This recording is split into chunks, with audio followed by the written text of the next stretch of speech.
presented by Airtel.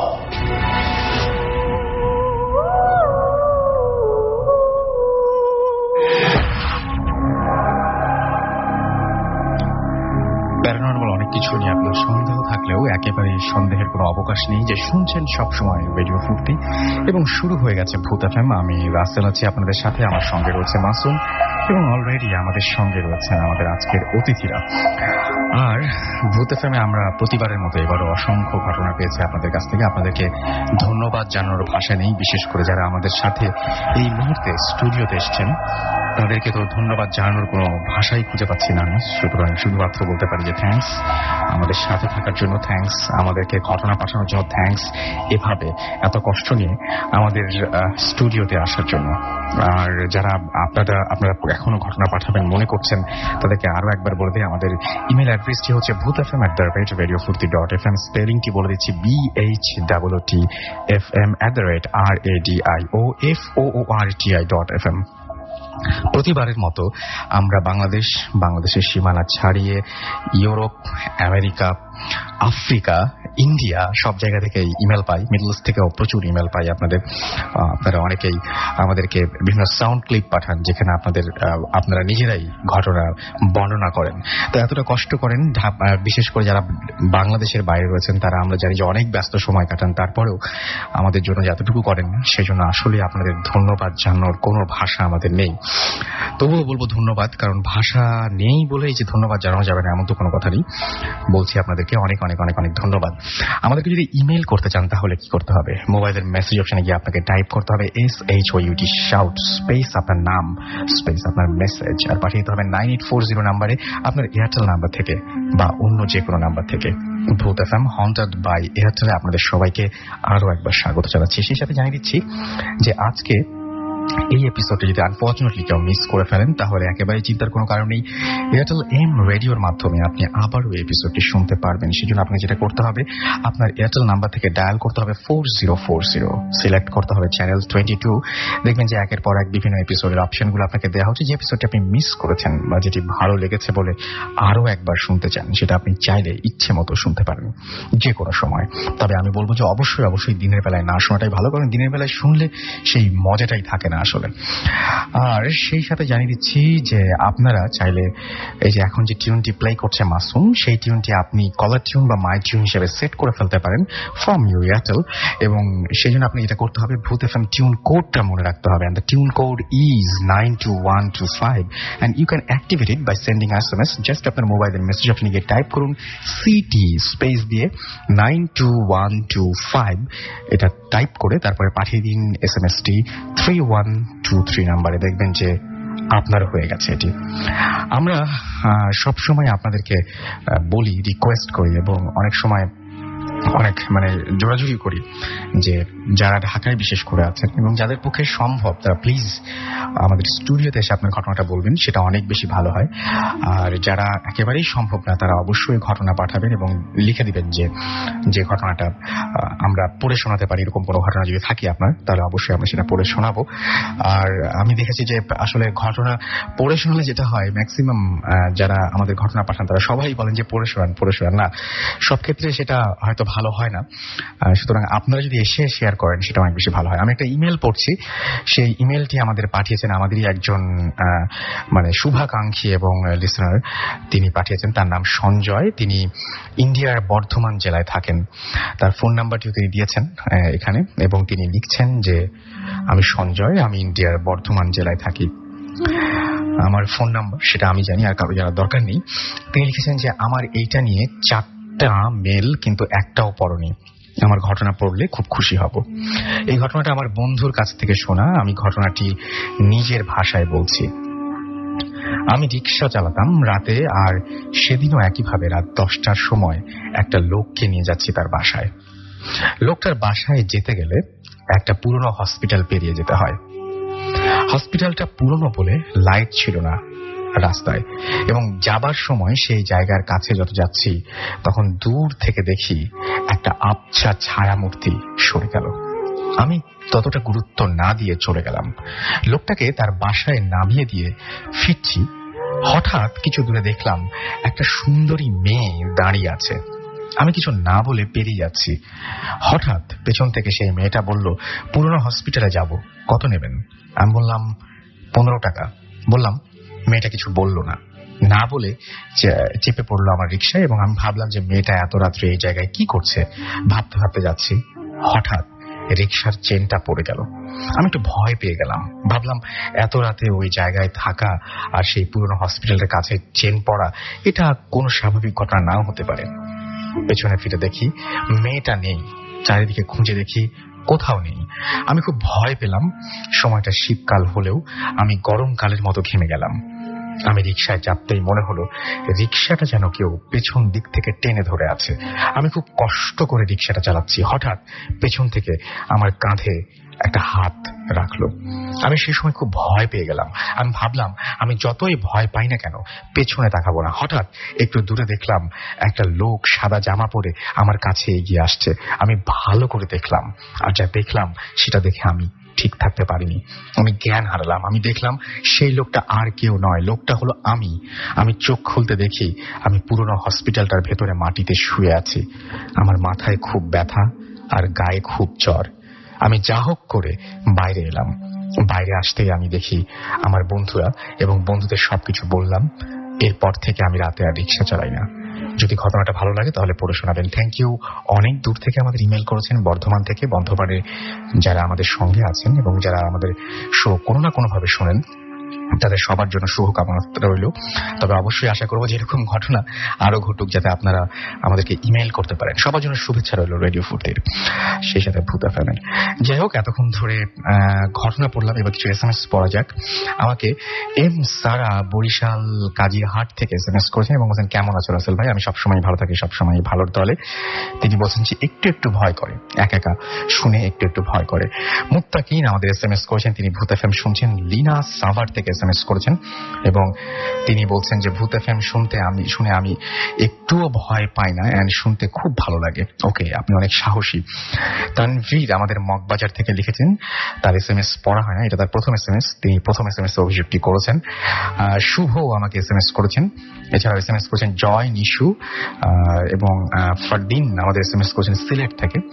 এছাড়া আমাদের Zakaria Nabil SMS করেছেন উজ্জ্বল আমাদেরকে আফজাল SMS করেছেন সিলেট থেকে। নাহিদ SMS করেছেন। সাব্বির আমাদেরকে SMS করেছেন ঝালকাঠি থেকে।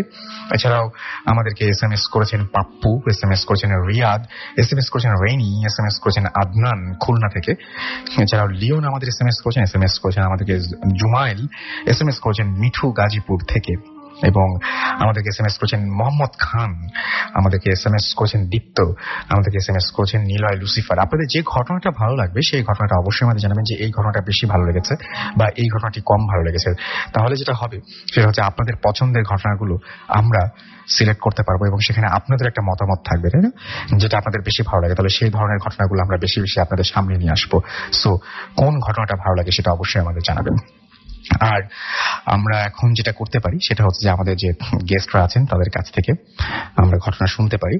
এবং আমাদের প্রথম যে গেস্ট আছেন তার কাছে যাব, তার আগে জানিয়ে দিই যে আপনারা যদি আমাদেরকে ঘটনা পাঠাতে চান তাহলে bhutfm@radiofurti.fm এই অ্যাড্রেসে আপনার ঘটনাটি পাঠিয়ে দিন, নাম, ঠিকানা এবং ফোন নাম্বার সহ জানিয়ে দিন আপনি এখানে এসে ঘটনা শেয়ার করতে চান নাকি আপনি চান যে আপনার ঘটনাটি আমরা পড়ে শোনাই। আর সেই সাথে যদি আপনারা আমাদের SMS করতে চান তাহলে মোবাইলের মেসেজ অপশনে গিয়ে টাইপ করুন SHOUT শাউট স্পেস আপনার নাম স্পেস আপনার মেসেজ, পাঠিয়ে দিন 9840 নম্বরে। আমরা চলে যাচ্ছি আমাদের প্রথম অতিথির কাছে এবং আপনাকে আরেকটু এগিয়ে আসতে হবে মাইক্রোফোনের কাছাকাছি। সেই সাথে আপনাকে রিকোয়েস্ট করবো আপনার পরিচয় দেওয়ার জন্য। বেসিক্যালি উনি আসতে চাচ্ছিলেন না, আমি অনেকটা জোর করে নিয়ে এসেছি। উনি চাচ্ছিলেন যে আমরাই তার ঘটনাগুলো পড়ে দিই, বাট ঘটনাগুলো ভালো লেগেছিল বলেই, এবং আমরা সবসময় তো এরকম পাই না সবাইকে যারা আমাদের একটু সিনিয়র এবং তাদেরকে আমরা সবসময় স্টুডিওতে আনতে পারি না। তো আমি যখন ওনাকে পেয়েছি তখন একটু মোটামুটি জোর করেই নিয়ে এসেছি। আপনার পরিচয়টা একটু দিবেন প্লিজ। আরেকবার পরিচয়টা দিতে হবে। সাধারণ কর্পোরেশন, নামটা আরেকবার বলতে হবে প্লিজ। হাসনাত মোশাররফ। জি, আমি সাধারণ কর্পোরেশনের ডেপুটি জেনারেল ম্যানেজার ছিলাম, অবসরপ্রাপ্ত। এখন আমি সাহেবিটির প্রবন্ধ বাসাবোতে থাকি। আচ্ছা, এই হচ্ছে আমার পরিচয়। আপনাকে অনেক ধন্যবাদ জানাচ্ছি। আপনি বলছিলেন যে আপনি একটু অসুস্থ, তারপরেও এত কষ্ট করে আমাদের সাথে এসে জয়েন করেছেন, এবং আপনাকে অনেক অনেক অনেক অনেক ধন্যবাদ। আপনি যে ঘটনাগুলো বলবেন সেই ঘটনাগুলো কোথায় ঘটেছিল, কত বছর আগে ঘটেছিল, এটা একটু যদি শুরুতে বলতেন। এটা ঘটেছিল 1969 সালে।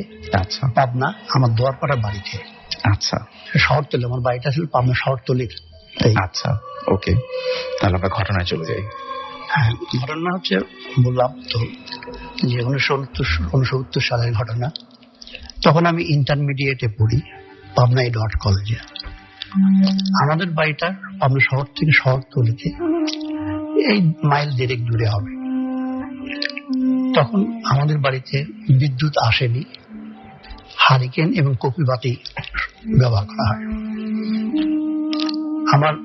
আমার যে ঘটনাটা বলছি, সে ঘটনাটা বলার জন্য আগে আমার বাড়ির পরিবেশটা বলা দরকার, তাহলে ঘটনাটা সবাই ভালোভাবে উপলব্ধি করতে পারবে।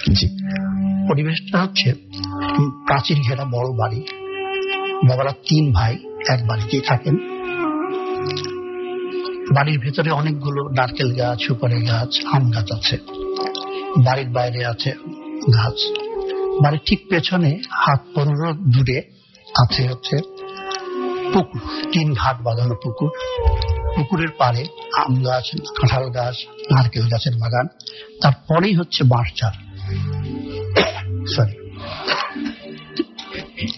এই পরিস্থিতির মধ্যে ঘটনাটা ঘটছে এই তারপর পরিবেশে। তখন শীতকাল, কুয়াশাও পড়ছে। আমি শহর থেকে রাত্রে বাড়িতে ফিরে আমার ঘরে খাওয়া দাওয়া করে পড়তে বসি। অনেক রাত ধরে পড়াশোনা করি। দিনে আমি কখনো পড়াশোনা করি না, এই শহরে আড্ডা টাড্ডা দিয়ে ঘুরে বেড়াই। আমি যখন পড়তে পড়তে রাত তখন 12:30 মতন হবে। আমার পাশের ঘরেই আমার মেজো চাচার মেজো ছেলে বাবলু থাকে, তার সঙ্গে রাজাও থাকে, তার ছোট ভাই। হঠাৎ বাবলু কল তলা থেকে, মানে আমাদের বাড়ির ভেতরে পাত কুয়া থেকে পানি তুলছে আর বলছে, একটুর জন্য বেটাকে মারতে পারলাম না, আর একটুর জন্য মারতে পারলাম না। ও এইভাবে বলছে। আমি ভাবছি বোধহয় কোনো চোর এসছে, বা চোর এসেছিল, তাকে সে মারতে পারলো না বা ধরতে পারলো না। আমি তাড়াতাড়ি ঘর থেকে বেরিয়ে আসলাম। এসে দেখি বাবলু কুয়োর থেকে পানি তুলছে। আমি বললাম, কি রে, চোর এসেছিল? ও বলছে, না, চোর আসেনি, তবে আমি আমার টয়লেটের কাছে যাচ্ছিলাম। আমার বাড়িটাও টয়লেটটা একটু দূরে, ঘর থেকে টয়লেটটা একটু দূরে, যেহেতু পুরোনো আমলের বিল্ডিং, অনেকটা দূরে। তখন বললো যে আমি টয়লেট যাচ্ছি, এক সাপ দেখলাম, মোটা, বেশ বড়। আমি টয়লেটে যে বদনাদি নিয়ে যাচ্ছিলাম, সেই বদনাদি তাকে ঢিল মারছি, কিন্তু লাগলো না।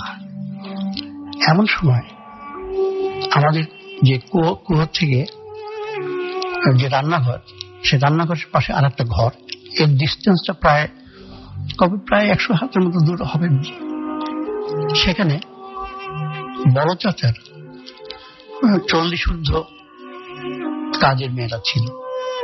সে ঘরের ভেতর থেকে কান্না শুরু করলো। এমন কান্না শুরু করলো, মনে হচ্ছিল যে সে খুব অসুস্থ। যেমন মানুষ অসুস্থ হয়ে গেলে কান্না করে, বেকারগ্রস্ত হয়ে গেলে কান্না করে, ঠিক সেইভাবে কাঁদছে। তারপরে আমি আর বাবলু খুব আশ্চর্য হয়ে গেলাম যে কান্না করে কেন। হঠাৎ করে সে পুরুষ কণ্ঠে বলে উঠল যে, আমাকে কেন ঢেল মারা হলো, আমি কি কারো ক্ষতি করেছি যে আমাকে ঢেল মারা হচ্ছে? এবং তার এই পুরুষ কণ্ঠের একবারও পুরুষ কণ্ঠে একটি কণ্ঠ ছিল না। একবার কোন সময় পুরুষ কণ্ঠ বারবার কণ্ঠ চেঞ্জ হচ্ছে। তখন আবার যখন কাঁদছে, তখন সে মেয়ে কণ্ঠে কাঁদছে। এসব ঘটনার কারণে তার উচ্চস্বরে মোটামুটি সবাই জেগে গেছে। আমার বড় চাচাও চলে এসছেন, এসে জিজ্ঞেস করলেন। উনি আবার নামাজ কালাম পড়েন। বড় চাচা হচ্ছে, আপনারা হয়তো জানেন যে নাট্যকার জিয়া হায়দার, রশিদ হায়দার, কবি মাকিদ হায়দার, দাউদ হায়দার, এদের বাবা আমার বড় চাচা। উনি নামাজ কালাম পড়তেন। উনি গেল, কি হয়েছে আমাদের কাছে ঘটনা শোনার পরে গিয়ে বললেন, খোদের মা তুমি অমন করছো কেন? তখন খোদের মা ঘরের ভেতর থেকে বলছে, ঘরটা দরজাটা বন্ধ, ভেতর থেকে বলছে, আমাকে কেন বাবু বদনাতে ঢিল মারলো, নাপাক বদনাতে কেন ঢিল মারলো, মানে নাপাকটার উপরে সে জোর দিচ্ছে। যেহেতু টয়লেটে যাচ্ছিল বদনানি পারেনি হাতে করে। তখন বড় চাচা বলছে যে আমি ব্যাপারটা বুঝতে পেরেছি, তোমরা একটা কাজ করো, যার যার ঘরে চলে যাও, তা আমরা কিছুতেই যাই না। তখন বড় চাচা খোদের মাকে অত্যন্ত সম্মানসূচক শব্দে তাকে জিজ্ঞেস করতে, তাকে বলছে, বাবা তোমার নামটা কি? তখন বলছে, খোদের মা পুরুষ কণ্ঠে বলছে, আমার নাম রংলাল। তারপর রংলাল নিজে থেকেই বলছে যে আমরা 5 ভাই, এক ভাই ঢাকা থাকে, এক ভাই যশোর, এক ভাই সিলেট, আর এক ভাই তারাস থাকে। তারাস হচ্ছে সিরাজগঞ্জের একটি থানার নাম। তখন বড় চাচা তাকে আরো সমীহ করে, কাজের মহিলাকে আরো সমীহ করে কথাবার্তা বলতে লাগলেন এবং সবাইকে বলতে যে ঠিক আছে, তোমরা যাদের মতো যে শুয়ে পড়ো বা যাদের ঘরে চলে যাও, কালকে দেখা যাবে সম্ভবত তার উপর প্রেতাত্মার আশ্রয় হয়েছে, আসর হয়েছে। আমরা একথা বলে বড় চাচা তার ঘরে চলে গেলেন। আমরা কৌতূহলে থেকে গেলাম, মা চাচিরাও থেকে গেলেন। এমন সময় একটি ঘটনা বলার দরকার এখানে জরুরি দরকার। সেটি হচ্ছে, ওই সময় আমার মেজ চাচার বড় ছেলে নাম বিশু, যিনি এখনো বেঁচে আছেন, তিনি স্পিড বোট দুর্ঘটনায় বেশ আহত হয়েছিলেন। সমস্ত গায়ে আগুনের ফসকা পড়ে গিয়েছিল, পুড়ে গিয়েছিল। এখন বহু ডাক্তার দেখানো হয়েছে, তাও তার অসুখ, তার পরিবার জিনিসটা সারছে না এবং তিনি একেবারেই বিছানাগত হয়ে পড়েছিলেন। সে সময়ের মহিলারা স্বাভাবিকভাবে তাবিজ কবজ বা প্রেতাত্মা যাই হোক, তাদের উপর একটু দুর্বল ছিলেন। মেজ চাচি যে বলছে, বাবা রংলাল, আমার ছেলেটা তো খুব অসুস্থ, পুড়ে গেছে, কিছুতেই সারছে না, আপনি কি আমাকে একটু সাহায্য করবেন ওকে ভালো হওয়ার জন্য? আপনি কি কোনো কিছু বলবেন কি করলে ভালো হবে? তখন রংলাল পুরুষ কণ্ঠে বলছে, সকালে বাড়ির নিচে যা দেখবি ওইতে বেটে লাগিয়ে দিবি, ভালো হয়ে যাবে।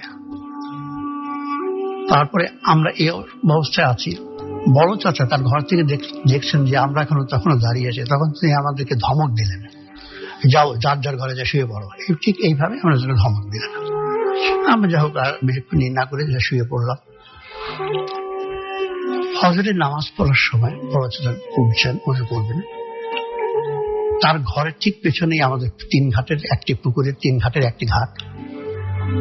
বড় চাচা দেখলেন যে আবছা আবছা একজন মানুষ, কিন্তু খুব হালকা কণ্ঠে সুন্দর কণ্ঠের গান শোনা যাচ্ছে। তখন উনি বললেন, কে কে এরকম বলছেন, কিন্তু কোনো সাড়া মিলছে না। তখন বড় চাচা নিচে একটু ঘাবড়ে গেলেন। ঘাবড়ে গিয়ে তিনি তার 2 ভাই, আমার আব্বা এবং মেজ চাচাকে ডেকে তুললেন।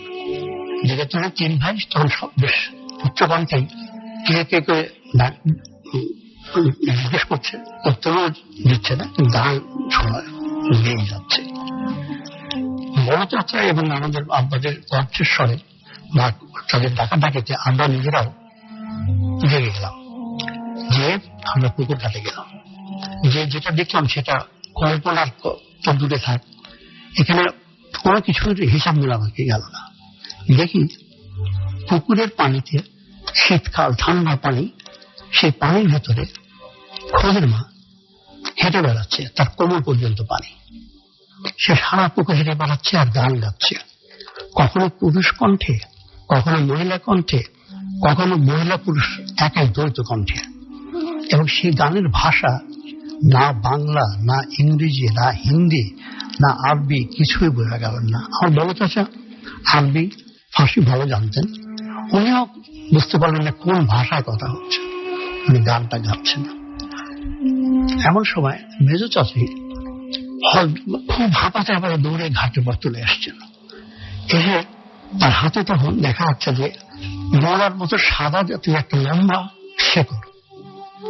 উনি এসে বলছেন যে আমি বালিশের তলে এই শেকড়টা পেয়েছি। তখন সবাই মিলে খোদের মাকে অনুরোধ করা হচ্ছে পুকুর থেকে উঠে আসার জন্য। খোদের মা কোনো কারো কথাই শুনছেন না, সে সারা পুকুর হেঁটে বেড়াচ্ছে আর গান গাচ্ছে।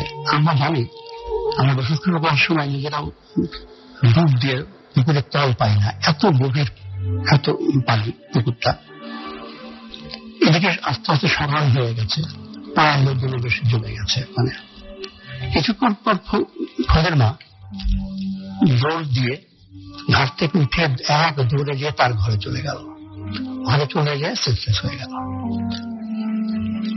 বড় চাচা বললেন যে তোমরা কেউ ওকে ডিস্টার্ব করবে না, কেউ কোনো কথা বলবে না, সেইভাবে থাকবে।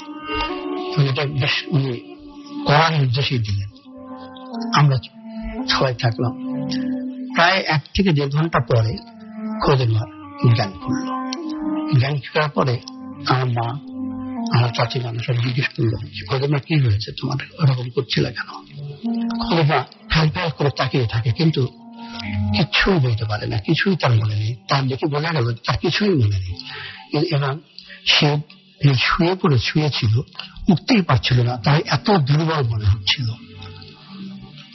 তারপরে বড়চনার সবকিছু ইটি করার পরে বিকালবেলা তাকে অনেকগুলো টাকা দিয়ে এবং মা সম্বোধন করে তাকে তার বাড়ি, গ্রামের বাড়ি, নগর বাড়িতে পাঠিয়ে দিলেন।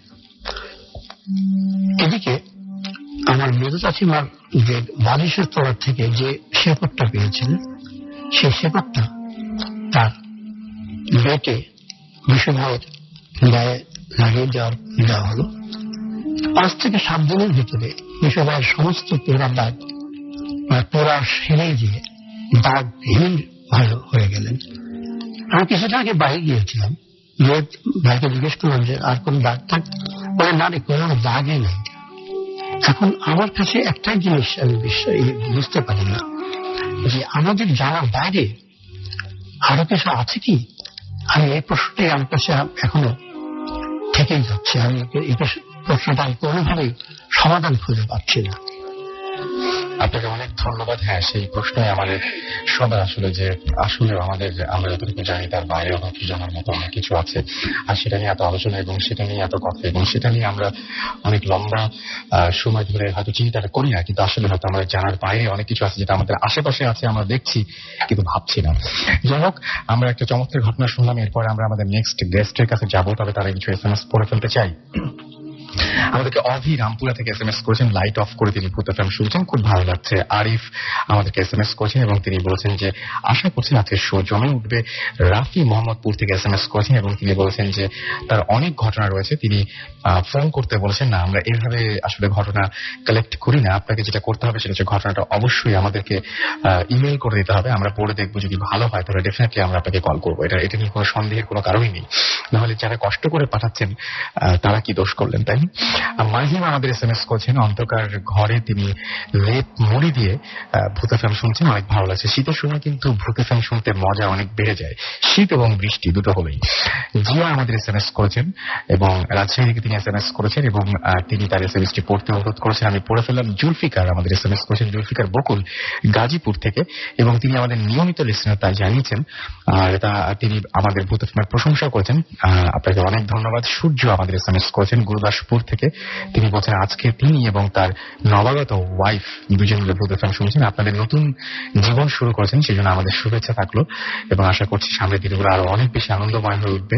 ইমরান আমাদের SMS করেছেন তাঁতিবাজার থেকে এবং তিনি লাস্ট উইক ভূত এফএম মিস করেছেন, বাট আজকে তিনি মিস করছেন, আজকে তিনি আমাদের সঙ্গেই রয়েছেন।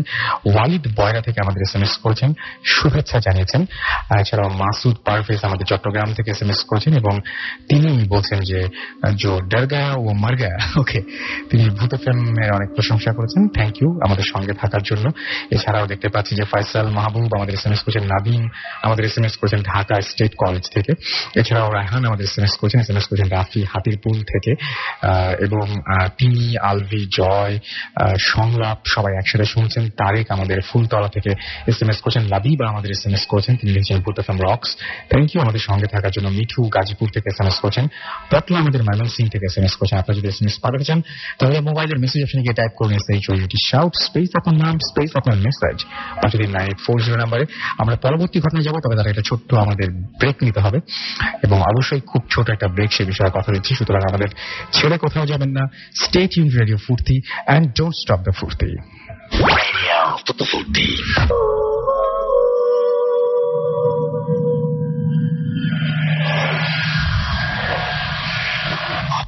FM. Haunted by Airtel.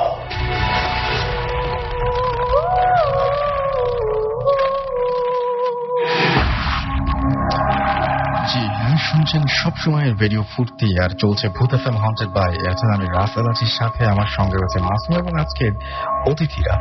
আর আমাদের সম্মানিত অতিথির মধ্যে একজন অলরেডি আপনাদের ঘটনা শুনেছেন। আমরা চলে যাব আমাদের নেক্সট অতিথির কাছে। আপনার নামটা বলবেন এবং কোথা থেকে আপনি এসেছেন, একটু আপনার পরিচয়টা বলবেন। থ্যাংক ইউ রাসেল ভাই। আমি বাপ্পি তালুকদার, আমি এসেছি ঢাকার ফার্মগেট থেকে। ওকে, আমরা সরাসরি ঘটনায় চলে যাই। শিওর। আমার ঘটনাটা হচ্ছে এরকম, আমরা একটা নতুন ফ্ল্যাটে উঠেছি এই বছরই।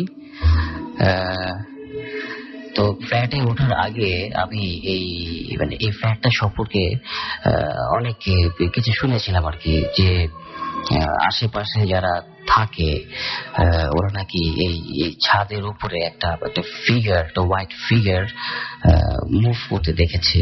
মুভিংটা এরকম ছিল কি এটা নাকি জাস্ট ভেসে ভেসে বেড়ায়।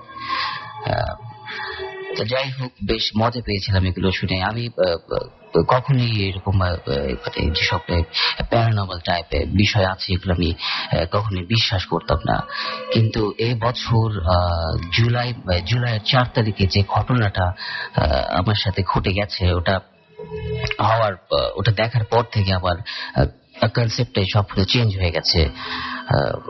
নিশ্চয়ই কিছু আছে, না হলে কি বলবো, পৃথিবীতে কিছু একটা আছে। যেটা বলছিলাম আর কি, ওই জুলাইয়ের 4 তারিখে আমরা একটু আগে শুয়ে পড়েছিলাম। আমরা সাধারণত রাত 12:30 1টার আগে ঘুমাই না, তো সেই রাতে একটু আর্লি শুয়ে পড়েছিলাম। এই টাইমটা হবে 11:30 হবে। শুয়ে পড়েছি, হঠাৎ কিসের জন্য শব্দে আমার চোখটা খুলে যায়। একদম ঘুমিয়ে পড়েছিলাম, একটা শব্দে আমার চোখটা খুলে যায়। তো তাকিয়ে দেখি একটা সাদা রঙের একটা ফিগার আমার খাটের ডান দিকে দাঁড়িয়ে আছে। জিনিসটা এরকম যে ঘোমটা পড়া দাঁড়িয়ে আছে। সবাই যেটা বলে যে এই জিনিসগুলো খুব লম্বা হয়, জিনিসটা অত লম্বা ছিল না। এটা কত হবে, 5.5 ফিট মতো হবে। কারণ যে ফিগারটা যে ছিল এর পাশে একটা আলমিরা আছে। এটা হাইট ছিল প্রায় 7 ফিট। তো 7 ফিট হাইট, আর এটা ছিল প্রায় 5.5 ফিট। এটা দাঁড়িয়ে আমাকে অবজার্ভ করতেছিল। তো আমি চিন্তা করলাম কি এটা কি আমি সত্যি দেখছি নাকি হঠাৎ ঘুম ভেঙে গেছে বলে আমি এই জিনিসটা আমি দেখছি। এটা শিওর হওয়ার জন্য আমি দু চোখ একটু আঙুল দিয়ে একটু পরিষ্কার করে নিলাম। দেখলাম যে না, এটা আসলে একটা ফিগার, একটা সাদা রঙের ফিগার, যেটা কিনা ঘোমটা দেওয়া এরকম দাঁড়িয়ে আছে। তো আমি তখন জিজ্ঞেস করলাম, কে কে কে কে ওখানে? এটা বলে আমি জাম্প করে উঠে একেবারে আমার যে সুইচ আছে ওই সুইচটা অন করে দিলাম। আমার টার্গেট ছিল আমি এটাকে হিট করবো, যাই হোক না কেন। কিন্তু যখন লাইট জ্বালালাম দেখলাম এইটা কোনো কিছুই রুমের মধ্যে নেই। তো তো এটাই ছিল আমার ঘটনা আর কি। আপনার সঙ্গে আপনার ওয়াইফ ছিল, তিনি হ্যাঁ, আমার ওয়াইফ ছিল। সে জেগে তারপর আমাকে সেও মানে চিৎকার চেঁচামেচি শুরু করে দিয়েছে যে কি হয়েছে, এরকম কেন করছো। আমি তখন আমি দেখি যে আমি তখন রীতিমতো কাঁপতেছি, আমি পুরো রীতিমতো কাঁপতেছি, আর সূরা যা পারি সব পড়তেছি, আর ওকে বলতেছি নিশ্চয়ই এই ঘরের মধ্যে কিছু আছে, এই ঘরের মধ্যে নিশ্চয়ই কিছু আছে, নাহলে আমি এটা কি দেখলাম। আমার ভাই বলি কি হয়েছে, কি দেখেছো। তো আমি চিন্তা করলাম ও ভয় পাবে, এই জন্য আমি আর কিছু না বলে পরে শুয়ে পড়ি আর কি। পরে আপনি এটাতেই আপনার আরেকদিন আপনি বলছিলেন, আপনি যখন বাইরে বলছিলেন অনেক সুন্দর করে আসলে বলছিলেন ব্যাপারটা। এই আপনার আরেকদিন যখন ঢুকছিলেন বাসায়, তখন আপনার দারোয়ানের সাথে একটা কথোপকথন হয়েছিল। হ্যাঁ, এটা হয়েছে তার কয়েকদিন পরে আর কি।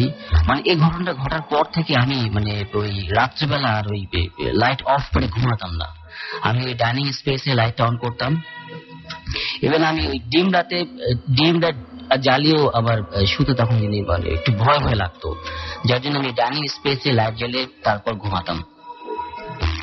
তো এই ঘটনাটা কয়েকদিন পরের ঘটনা। আমি অফিস থেকে ফিরতে সন্ধ্যা হয়ে গেছে। তো ওই দিনটা ছিল একদম ওই সারাদিন বৃষ্টি হয়েছে, তখন টিপ করে বৃষ্টি পড়তেছে। তো আমি আমার বাসার যে একবারে ওই থেকে ওই মেইন রোড থেকে হাতের বাঁ দিকে একটা গলি চলে গেছে, ওই গলির ভেতরে বাসা আর কি ঢুকতে হয় ওখান দিয়ে। তো আমি মেইন রোডে এসে ওই বাঁ দিকে যখন ঢুকলাম, তখনই দেখেছি কারেন্ট মানে চলে গেছে, কারেন্ট নেই, এই পুরো এলাকাতে কারেন্ট নেই। তো আমি হাঁটতে যখন ওই বাসার গ্যারাজে আসলাম, এসে দেখি যে এই সিঁড়ি ঘরের নিচটা পুরো অন্ধকার, পুরো সিঁড়িটাই অন্ধকার। আর যেহেতু নতুন ফ্ল্যাটটা নতুন ওখানে হয়েছে, তখন ওই যেটা কিনা ওই এই আর কি জেনারেটর, ওটাও তখনও আর কি ইনস্টল করা হয়নি, যার জন্য ওই বিল্ডিং এ টোটালি কোন রকম ইলেকট্রিসিটি ছিল না। তো আমি ওই নিচে এসে চিন্তা করলাম সিঁড়ি দিয়ে উপরে উঠবো, কি দরকার, পরেই উঠি। তো এই মনে করে আবার নিচ থেকে আমার ওয়াইফকে ফোন দিলাম যে কারেন্ট কখন গেছে আর আসবে কখন। তো ওয়াইফ বললো যে তো অনেকক্ষণ আগে গেছে, এখন এই 10 মিনিটের মধ্যেই চলে আসবে, তুমি কোথায়। আমি বললাম আমি নিচে আছি, আমি আসতেছি। ঠিক আছে, এই বলে ফোনটা রেখে দিছি। রেখে গ্যারেজের মধ্যেই পায়চারি করতেছিলাম। তো আমাদের বাসার নিচে একটা দারোয়ান আছে, সে দেখি বসে আছে। তো আমাকে এরকম কিছুক্ষণ ওয়াচ করছে আমাকে, যে আমি নিচে এরকম পায়চারি করতেছি। সে আমাকে বললো যে ভাইয়া উপরে কেন যাচ্ছেন না। তা আমি বললাম যে কারেন্ট আসুক তারপরেই আমি উপরে যাব। তো বললো যে কারেন্ট আসবে তারপরে উপরে যাবেন, এই আমার কাছে টর্চ লাইট আছে, ওটা নিয়ে উপরে যান। তাই বললাম না, টর্চও লাগবে না, আমি কারেন্ট আসলে তারপর উপরে যাব।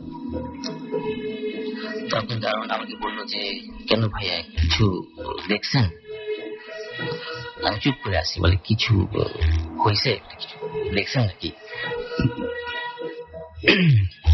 আমি বললাম যে হ্যাঁ আমি কিছু দেখছি।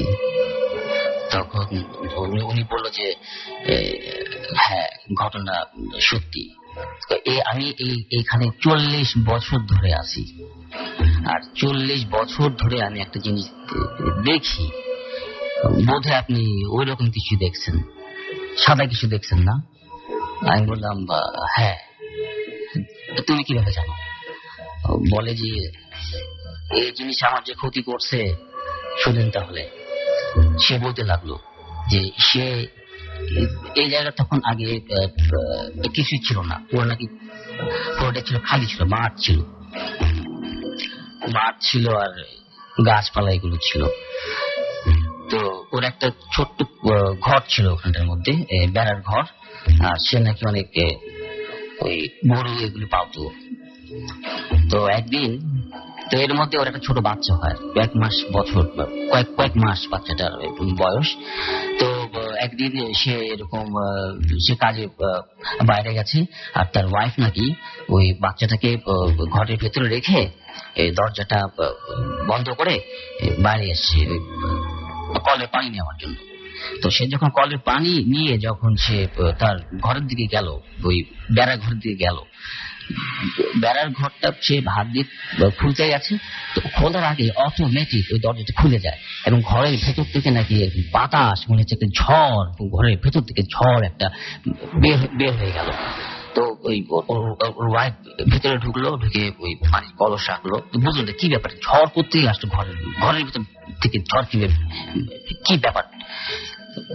একটু পরে যখন সে খেয়াল করলো যে বাচ্চাটা কি করছে, দেখলো যে বাচ্চাটা ভিতরে মরে পড়ে আছে, গলার মধ্যে দাগ। এটুকুই আমার ঘটনা। ওকে, থ্যাংক ইউ সো মাচ। আমরা পরবর্তী ঘটনা যাব, তার মধ্যে আমরা কিছু SMS পড়ব। বাসু শিমুল আমাদের SMS করেছেন, তারা ভূত FM শুনছেন, আমাদেরকে SMS করেছেন শাহিদ নড়াইল ভিক্টোরিয়া কলেজ থেকে।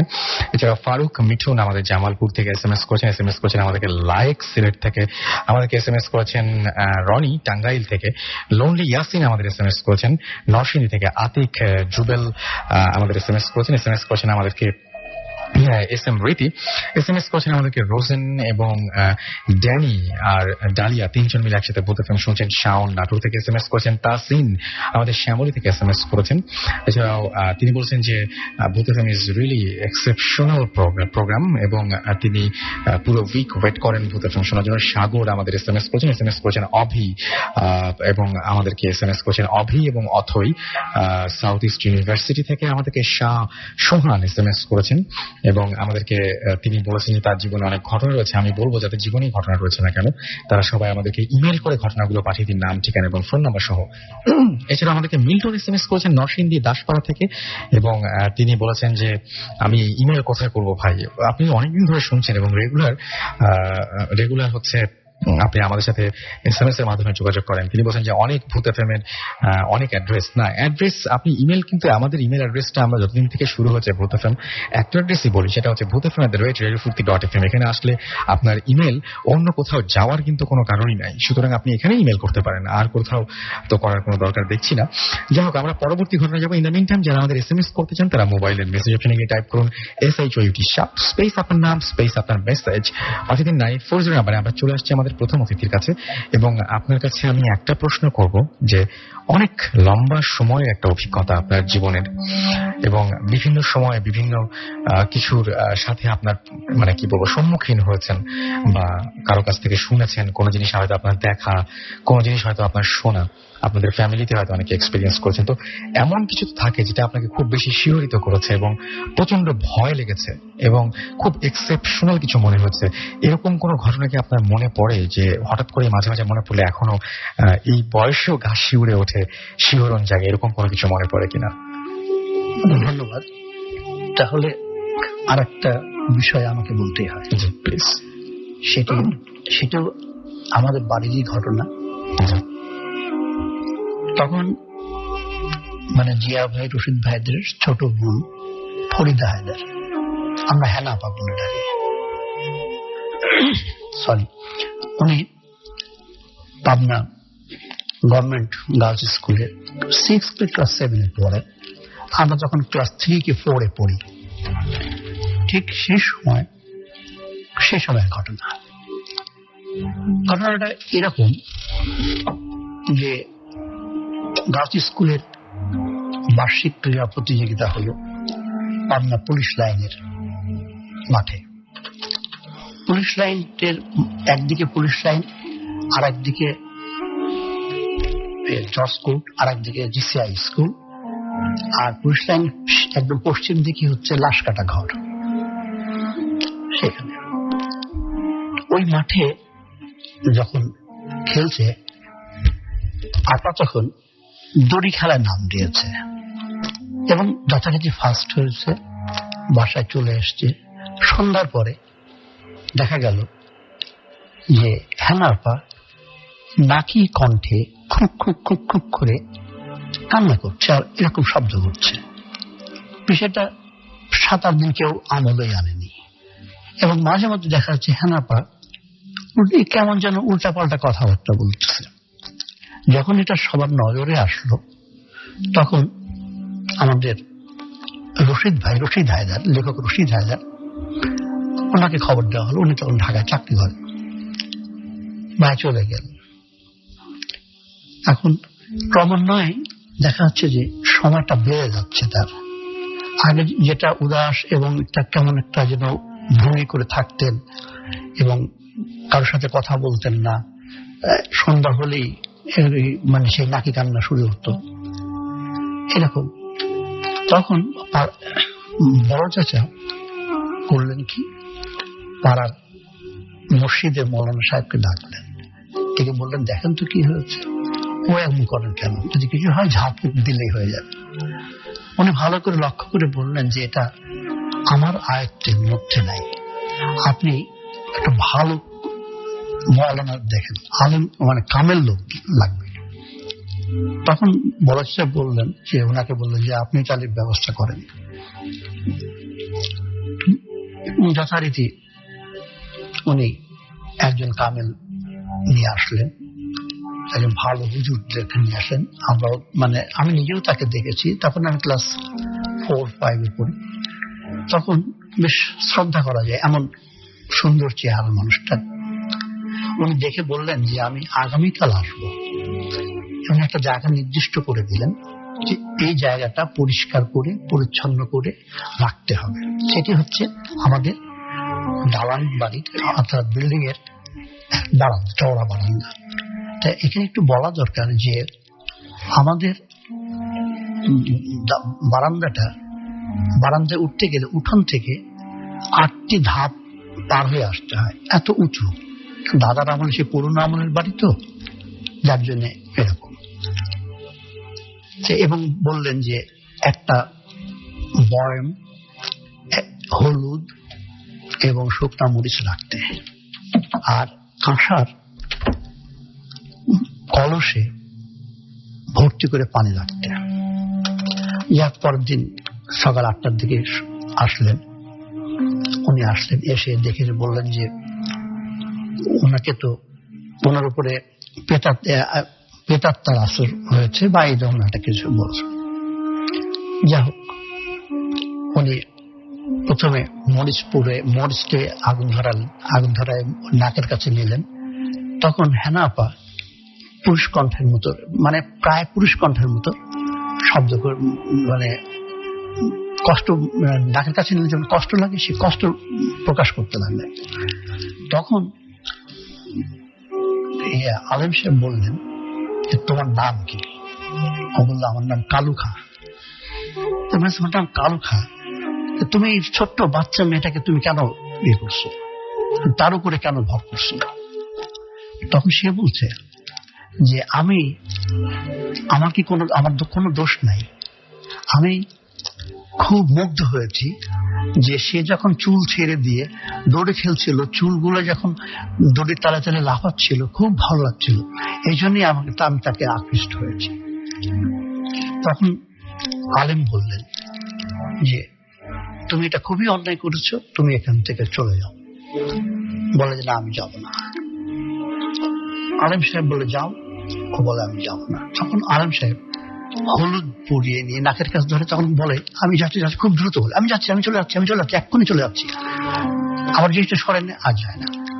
এইভাবে হওয়ার পরে শেষে বললো যে বুঝছি তুমি যাবে না, তোমাকে যেতেই হবে, আমি এবার তোমার শেষবারের মতো বলছি, তুমি হয় যাও, নয় তুমি আমার কাছে বন্দী হও।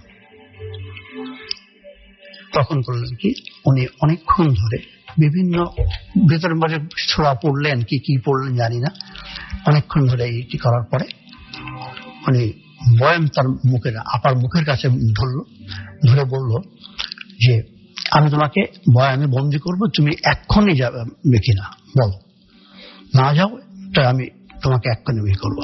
হ্যাঁ আমি চলে যাচ্ছি। তখন উনি মরিচ, হলুদ এগুলো সব একবারে জ্বালিয়ে বয়ানটা মুখের কাছে ধরলাম। তখন বলছে মাফ করেন, আমি চলে যাচ্ছি, আমি কথা দিচ্ছি চলে যাচ্ছি। কয় না, কথা দিলে হবে না, তোমাকে প্রমাণ দেখে যেতে হবে তুমি চলে যাচ্ছ। তখন বলছে কি প্রমাণ চাই? তুমি যে কোনো একটা প্রমাণ দেখে যাও যাতে আমি বুঝতে পারবো যে তুমি চলে গেছো। তখন বলে আমাদের বাড়ির পিছনেই পুকুর, তখন সব বাচ্চারা স্কুলে যাবে, এই 10টা 9টা 9:30 বেজে গেছে, 10টা বেজে গেছে, স্কুলে যাবে, গোসল করতেছে পাড়ার ছেলে পেলে। বলে যে আমি পুকুরের পানির মধ্যে একজনকে গিরে রাখবো, গিরে তারপর চলে যাবো। তখন বলে যে এটা তুমি করো তাহলে অন্য আরেকজনের ক্ষতি করবে, তাহলে তোমাকে আমি এই বয়ামে পড়লাম এবং আমি তোমাকে যমুনা নদীর মধ্যে গিরে রাখবো। যখন এই কথা বলে না ঠিক আছে আমি চলে যাচ্ছি, এই কথা বলে, এই কথাগুলো কিন্তু সব হেনা আপার মুখ থেকে বেরোচ্ছে। সে যখন বললো যে আমি চলে যাচ্ছি, তখন হেনা আপা করলেন কি, কাঁসার ওই পানির কলসটা দাঁত দিয়ে কামড় দিয়ে ধরে এক লাফ দিয়ে মধ্যে উঠানে যায় পড়েছে, অন্তত না হলেও 10-12 হাত দূরে। যে কাঁসার মানে পানি ভর্তি কাঁসার উঁচু করতে, কলসটা উঁচু করতে 2-3 জনের লাগে বা একজনের বহু পরিশ্রম দরকার। সেখানে উনি বাচ্চা একটা মেয়ে, ক্লাস 8-এ পড়া বা 7-এ পড়া মেয়ে, দাঁতে করে নিয়ে লাফ দিয়ে চলে গেল। এবং সাথে সাথে আমাদের বাড়ির বাইরেই ঠিক প্রাচীর সঙ্গে লাগানো একটা ছিল, পানি ফল গাছ ছিল, অর্থাৎ জামরুল গাছ ছিল। জামরুলের একটা মোটা ডাল মমর করে ভেঙে পড়লো। তখন কিন্তু কোনো মেঘ নাই, বৃষ্টি নাই, রোদ, কোনো বাতাস নেই, মমর করে ভেঙে পড়ে চলে গেল। হেনা আপা সেন্সলেস হয়ে গেলেন। তখন মৌলানা সাহেব বললেন, আলেম সাহেব বললেন যে এরকম ব্যাপার, ও চলে গেছে, প্রমাণ দেখে গেছে। সুতরাং দুটো প্রমাণ দেখে গেছে। একটা হচ্ছে কলসটা দাঁড়িয়ে তুলে নিয়ে সে অতদূর জাম্প করেছেন, আর গাছের ডাল ভেঙে দেখে চলে গেছে। সুতরাং আর হবে না। এরপর থেকে আর হয়নি। আমরা কিন্তু এর পর থেকে আমরা কিন্তু আপাকে আমরা খেপাই, কি খেদি আপা বলে, যে খ্যাপখ্যাপ করে করতো, এই জন্য খেদি আপা করে খেপাই। কিন্তু যতই খেপাই না কেন, যে বিষয়টা যে আসলে এখনো আমাকে ভাবায় এবং আমাদের পরিবারকে ভাবায় যে হাউ ইটস পসিবল। সেটাই। আপনার মানে জীবনে আপনি নিজে কখনো সামনাসামনি কোনো কিছুকে দেখেছিলেন, কোনো মানে এরকম যেটাই বলি না কেন, জিন বলি বা যাই বলি না কেন আমরা, সেরকম কোনো কিছু আপনার চোখের সামনে কোনোদিন কি দেখেছিলেন? না, আমি খুব আশা করি যে আমার চোখের জন্য পড়তে আমি দেখি একটু। আচ্ছা, আমার খুব ইচ্ছা যে এরকম একটা কিছু হোক, আমি দেখতে চাই। হ্যাঁ, আমরা যদি কোনোদিন দেখেন তাহলে নিশ্চয়ই আমরা সেটা জানতেও পারবো এবং আপনি নিশ্চয়ই আমাদের সাথে সেটা শেয়ার করবেন। সো থ্যাংক ইউ অনেক। আপনি মানে আপনাকে অনেক কষ্ট করে মানে আসতে হয়েছে এখানে এবং অনেক সুন্দর সুন্দর ঘটনা আপনার কাছে জানলাম, এবং যে ঘটনাগুলো সেই ঘটনাগুলো আমরা আপনারাও যারা শুনছেন তারা হয়তো দেখবেন যে প্রত্যেকটা পরিবারে হয়তো এইরকম ধরনের কোনো না কোনো সময় একটা ঘটনা আছে। এটা খুব অবাক লাগে যে ঘটনাগুলো কেমন যেন সবকিছু মানে একই ঘটনা বিভিন্ন জায়গায় কিন্তু বিভিন্ন ভাবে ঘটে, এবং আমরা যে হঠাৎ করে উড়িয়ে দিতে পারি না। তাহলে একসাথে এত মানুষ একই ধরনের ঘটনা কিভাবে মানে বলতে পারেন? এটা আমি খুবই অবাক হই আর কি। যাই হোক, সজীব আমাদের মহাখালী থেকে SMS করেছেন, নোয়াখালী থেকে SMS করেছেন এবং আপনারা অনেক প্রশংসা করেছেন। আমাদেরকে SMS করেছেন ইকবাল রংপুর, আমাদেরকে তিনি রূপনগর থেকে SMS করেছেন। এছাড়া আমাদেরকে SMS করেছেন MD আনসার চট্টগ্রাম থেকে, এবং আমাদেরকে SMS করেছেন হিমেল, তিনি ময়মনসিংহ থেকে SMS করেছেন। এছাড়াও জনি কিশোরগঞ্জ থেকে SMS করেছেন, রুবেল SMS করেছেন, আতিক SMS করেছেন আমাদেরকে সাইফ, এছাড়াও আমাদেরকে অরিত্র SMS করেছেন, অরিত্র এবং মুন্না দুজন SMS করেছেন। ডক্টর রূপম আমাদের SMS করেছেন সিলেট থেকে, এবং তিনি আমাদের সাথে অনেকদিন ধরে আছেন সেটাই বলছেন, but this is his first SMS, এবং তিনি সবাইকে হ্যালো বলতে চান। আমি আপনার পক্ষ থেকে সবাইকে আপনার শুভেচ্ছা জানাচ্ছি। এবং শাহিদ আমাদেরকে SMS করেছেন, শাহিদ এবং বাপ্পি খুলনা থেকে SMS করেছেন আমাদেরকে এছাড়াও রামপাজ থেকে SMS করেছেন, তাসমিয়া বনানী থেকে SMS করেছেন, এবং আমাদেরকে তিনি বলেছেন যে এক্সামের জন্য ভূত FM শুনতে পাচ্ছি না, ভূত FM শোনা যেন একদম বন্ধ না হয়, সেজন্য এখন যেটা করতে হবে সেটা হচ্ছে বেশি করে পড়াশোনা করতে হবে। যাই হোক, আমাদের এখন একটা ছোট্ট ব্রেক নিতেই হচ্ছে, এবং ব্রেকের পরপরই আপনাদের জন্য থাকবে আরো একটা ঘটনা। সেই ঘটনাটা অবশ্য আমাদের এখানকার অতিথিকেও বলবেন না, আমাদের কোনো একজন গেস্ট যিনি তার নামটা বা পরিচয় আপনি সেখান থেকেই জানতে পারবেন, এবং তার ঘটনা আমরা শুনবো তার কাছ থেকেই। সেই ঘটনাটা শুনবেন, তার একটা ছোট্ট বিজ্ঞাপন বিরতি যাবে এবং তারপর তার ঘটনাটা শুনতে হবে, মানে শোনা যাবে আর কি।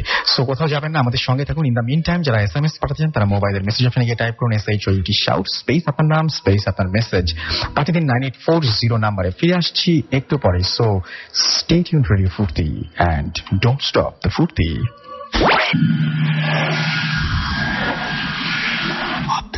FM haunted by Airtel.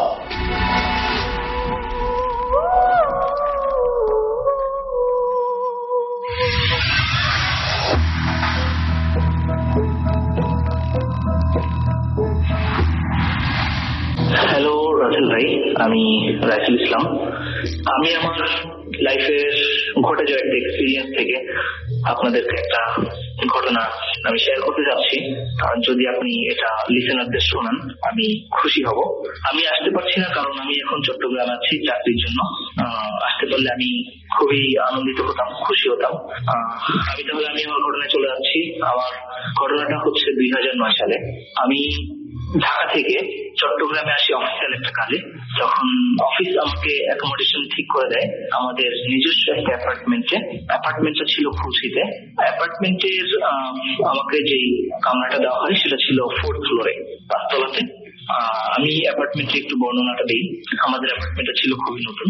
আমি 4th ফ্লোরে যেই কামরাটায় আমাকে দেওয়া হয় সেই কামরা ছিল 4টা বেডরুম। সেই ফ্ল্যাটটাতে 4টা বেডরুম ছিল, 2টো বারান্দা, একটা কিচেন আর 3টা টয়লেট, ড্রয়িং ডাইনিং।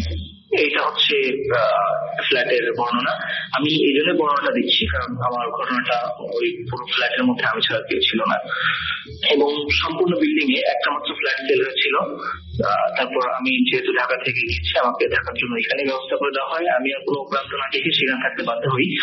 বাট আমি সকালে পৌঁছানোর পর আমি আমার কাজ সেরে সন্ধ্যায় যখন ফ্ল্যাটে ফিরি তখন আমার গা ছমছম করছিল পরিবেশটা দেখে। কারণ যেহেতু কোনো ফ্ল্যাট সেল হয়নি, শুধুমাত্র 4th ফ্লোরের ওই তলাটাতে শুধু বাতি জ্বলছিল আর 3rd ফ্লোরে একটা ফ্ল্যাট সেল হয়েছিল। সেটা সম্পর্কে আমি আসলে তত কিছু জানতাম না। নিচে সিকিউরিটি গার্ড ছিল। আমি তাদেরকে জিজ্ঞাসা করলাম যে এত বড় ফ্ল্যাটের মাত্র একটা ফ্ল্যাট, এত বড় অ্যাপার্টমেন্টের একটা ফ্ল্যাট সেল হচ্ছে। তখন তারা আসলে কোনো ইনফরমেশন শেয়ার করতে আগ্রহী ছিলেন না। আমি সন্ধ্যায় বাসায় ফিরে জাস্ট শাওয়ারটা নিয়ে আমি আবার বেরিয়ে গেলাম চট্টগ্রাম শহরটাকে দেখার জন্য। তখন আমি রাত্রে বাইরে থেকে ডিনার সেরে রাত্রে জাস্ট বাসায় আসি শোবার জন্য। আমি তখন ঘড়ির দিকে তাকিয়ে দেখি রাত 11টা বাজে। তখন আমি আরেকটু উদ্যত হই যে এত বড় একটা ফ্ল্যাটে আমি একা থাকবো, দেখি অন্যরা কোথায় আছে বা নিচে সিকিউরিটিরা করছে বা কোনো সিকিউরিটি নিচে তাদের রুমে রেস্ট নিচ্ছে কিনা যাতে আমার এই ফ্ল্যাটে এসে থাকতে পারে বা আমি তাদেরকে দিকে রাখতে পারি। আমি নিচে সিকিউরিটির কাছে যতটুকু জানতে পারলাম ওই ফ্ল্যাটে কিছু মানে ওই অ্যাপার্টমেন্টে কিছু লেবাররা থাকতেন যারা অ্যাপার্টমেন্টে কাজ করতেন। তারা থাকতেন সম্ভবত 1st ফ্লোরে 2 তলাতে। তো আমি এখানে চলে গেলাম, গিয়ে এখানে মামুন নামে একটা ছেলের সঙ্গে কথা হলো। তিনি বললেন যে স্যার আমরা তো এখন একটু বাইরে যাচ্ছি, রেল স্টেশনে যাচ্ছি, আমার একজন কাজিন আসছিলেন তাকে আমি পৌঁছে দিতে, তো আপনি যদি এখানে থাকতে না পারেন ওকে আমরা 5 জন আছি এখানে, আপনার সঙ্গে আরেকটা আপনার পাশের রুমটা আমরা থাকবো। তখন আমি একটু রিল্যাক্স হলাম। তো আমি মামুনের কাছ থেকে তার নাম্বারটা নিলাম। আমি জিজ্ঞাসা করলাম যে এখন রাত 11টা বাজে, আপনাদের আসতে কতক্ষণ লাগবে। তো মামুন যেটা বললেন যে স্যার আমাদের এখান থেকে রিলেশনে গিয়ে তাকে বিদায় দিয়ে আসতে 1 ঘন্টা লাগবে, অর্থাৎ 12টা বাজে। আপনি থাকেন, আমরা আসছি এর মধ্যে। আমি আমার ফ্ল্যাটে চলে গেলাম, গিয়ে আমি রুমের বাতিটা জ্বালিয়ে লাইটটা জাস্ট অন রেখেই আমি বিছানাতে শুয়ে আছি আর অপেক্ষা করছি ওরা কখন ফিরবে। সারাদিন জার্নি করে অনেক কাজ করে আসলে তখন আমি নিজেকে ধরে রাখতে পারিনি, আমি ঘুমিয়ে পড়েছি। হঠাৎ করে আমার ঘুম ভেঙে যায় এবং খুব গরম লাগতে লাগে। আমি ফিল করলাম যে আমি মানে এমন একটা জায়গায় শুয়ে আছি যে আমি যখন আমি মানে একটু উপর হয়ে যখন এক পাশ থেকে আরেক পাশ ফিরবো ঠিক তখন মনে হলো যে আমার পিছে কিছু একটা বাঁধতেছে। অর্থাৎ এক বাস্কেটের উপরের ফ্লোরটা মানে উপরের ছাদটা আমার পিছে এসে থেকে গেছে অথবা আমার খাটটা ছাদের উপর উঠে গেছে এরকম। তখন আমি দেখি যে আমার রুমের বাতি বন্ধ। তখন আমি একটু আতঙ্কিত হয়ে যাই। আমি ততক্ষণ তখনই নিজের বুদ্ধি লোক না করে আমি ভাবার চেষ্টা করলাম যে আমি আসলে কোথায় আছি। তখন আমি বুঝতে পারলাম যে আমি খাটের তলে। তো আমি তখন নিজেকে জিজ্ঞাসা করলাম যে আমি আসলে এখানে আসলাম কিভাবে। তখন আমি নিজেকে সান্ত্বনা দিলাম হয়তো বা আমি ঘুমটা এতই বাজেভাবে হয়েছে যে এখানে চলে এসেছি। এনিওয়ে দেন আমি খাটের তল থেকে বের হয়ে আসার চেষ্টা করছিলাম। এর মধ্যে অনুভব করলাম যে আমাকে কেউ চাপড়ে ধরে আছে, ছাড়ছে না। আমি খুব চেষ্টা করলাম নিজেকে ছাড়ানোর জন্য এবং আমি ক্রমশই চিৎকার করছি, বাট আমার চিৎকার কেউ শুনছে না, এরকম অবস্থা। এবং আমি তাকে বারবার ছাড়াচ্ছি, কিন্তু আরো একটা জিনিস আমাকে বারবার ধরে রাখতেছে। মানে তার হাত দুটো এমন একই ছিল যে আমাকে ধরছে। মানে আমি বর্ণনাটা কি দিব আসলে, এটা আমি যার সঙ্গে না ঘটে সেই ছাড়াতে বলতে পারবে না। তো আমি ছাড়তে পারছি না। এর মধ্যে আমি চিন্তা করলাম যা হওয়ার হয়ে গেছে, এখন কোনো উপায় নেই। মনে মনে আল্লাহকে ডাকতে লাগলাম এবং আমি যত সূরা কালাম জানি সব পড়তে লাগলাম। এক সময় কি দেখলাম যে আমাকে ছেড়ে দিচ্ছে, তখন আমি খুব জোরে একটা চিৎকার করে আমি ওই খাটটাকে উঁচু করে নিয়ে ফেলে দিয়ে আমি উঠে দাঁড়ালাম। দাঁড়িয়ে দেখলাম যে আসলে আমার রুমের বাতি জ্বলছে না, ইভেন খাটটাও একদিক থেকে আরেকদিক ছিটকে পড়ে গেল। তখন আমি দেয়ালে হাত দিয়ে বাতি খুঁজতেছি আসলে সুইচটা কোন দিকে। আমি আশ্চর্যের বিষয় প্রায় 4-5 মিনিট আমি এই দেয়ালের চারপাশ ঘরের চার কোণা এদিক ওদিক করলাম, বাট আমি বাতি খুঁজে পাচ্ছিলাম না কোথাও থেকে। এর মধ্যে আমার পিঠ খুব জ্বলছিল, আমি বুঝতে পারলাম যে আমার পিঠ কেটে গেছে।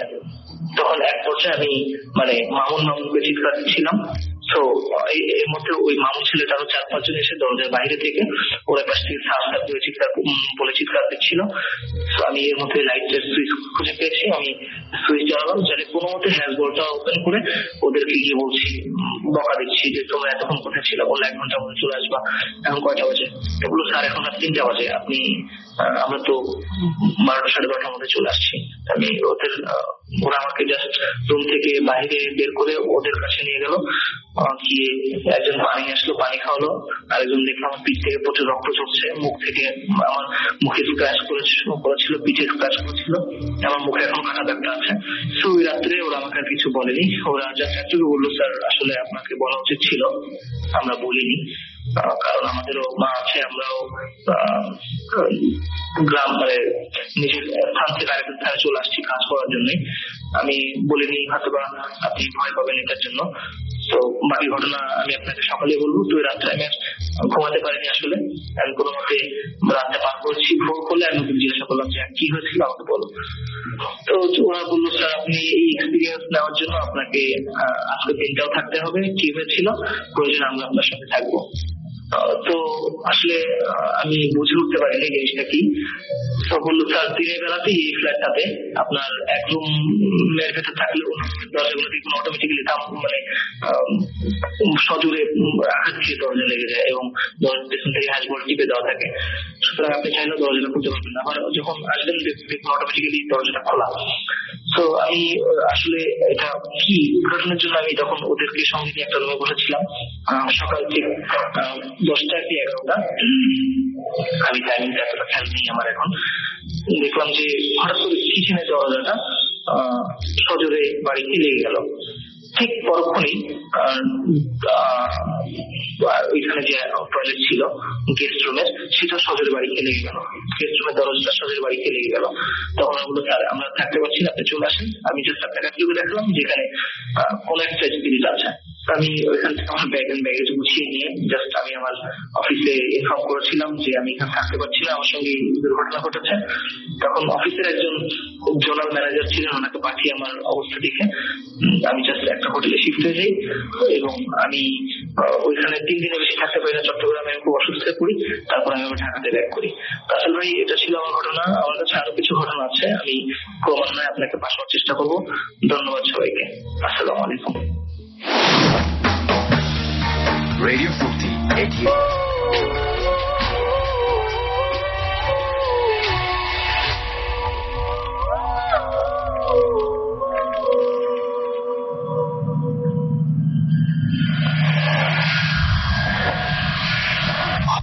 FM, haunted by Airtel.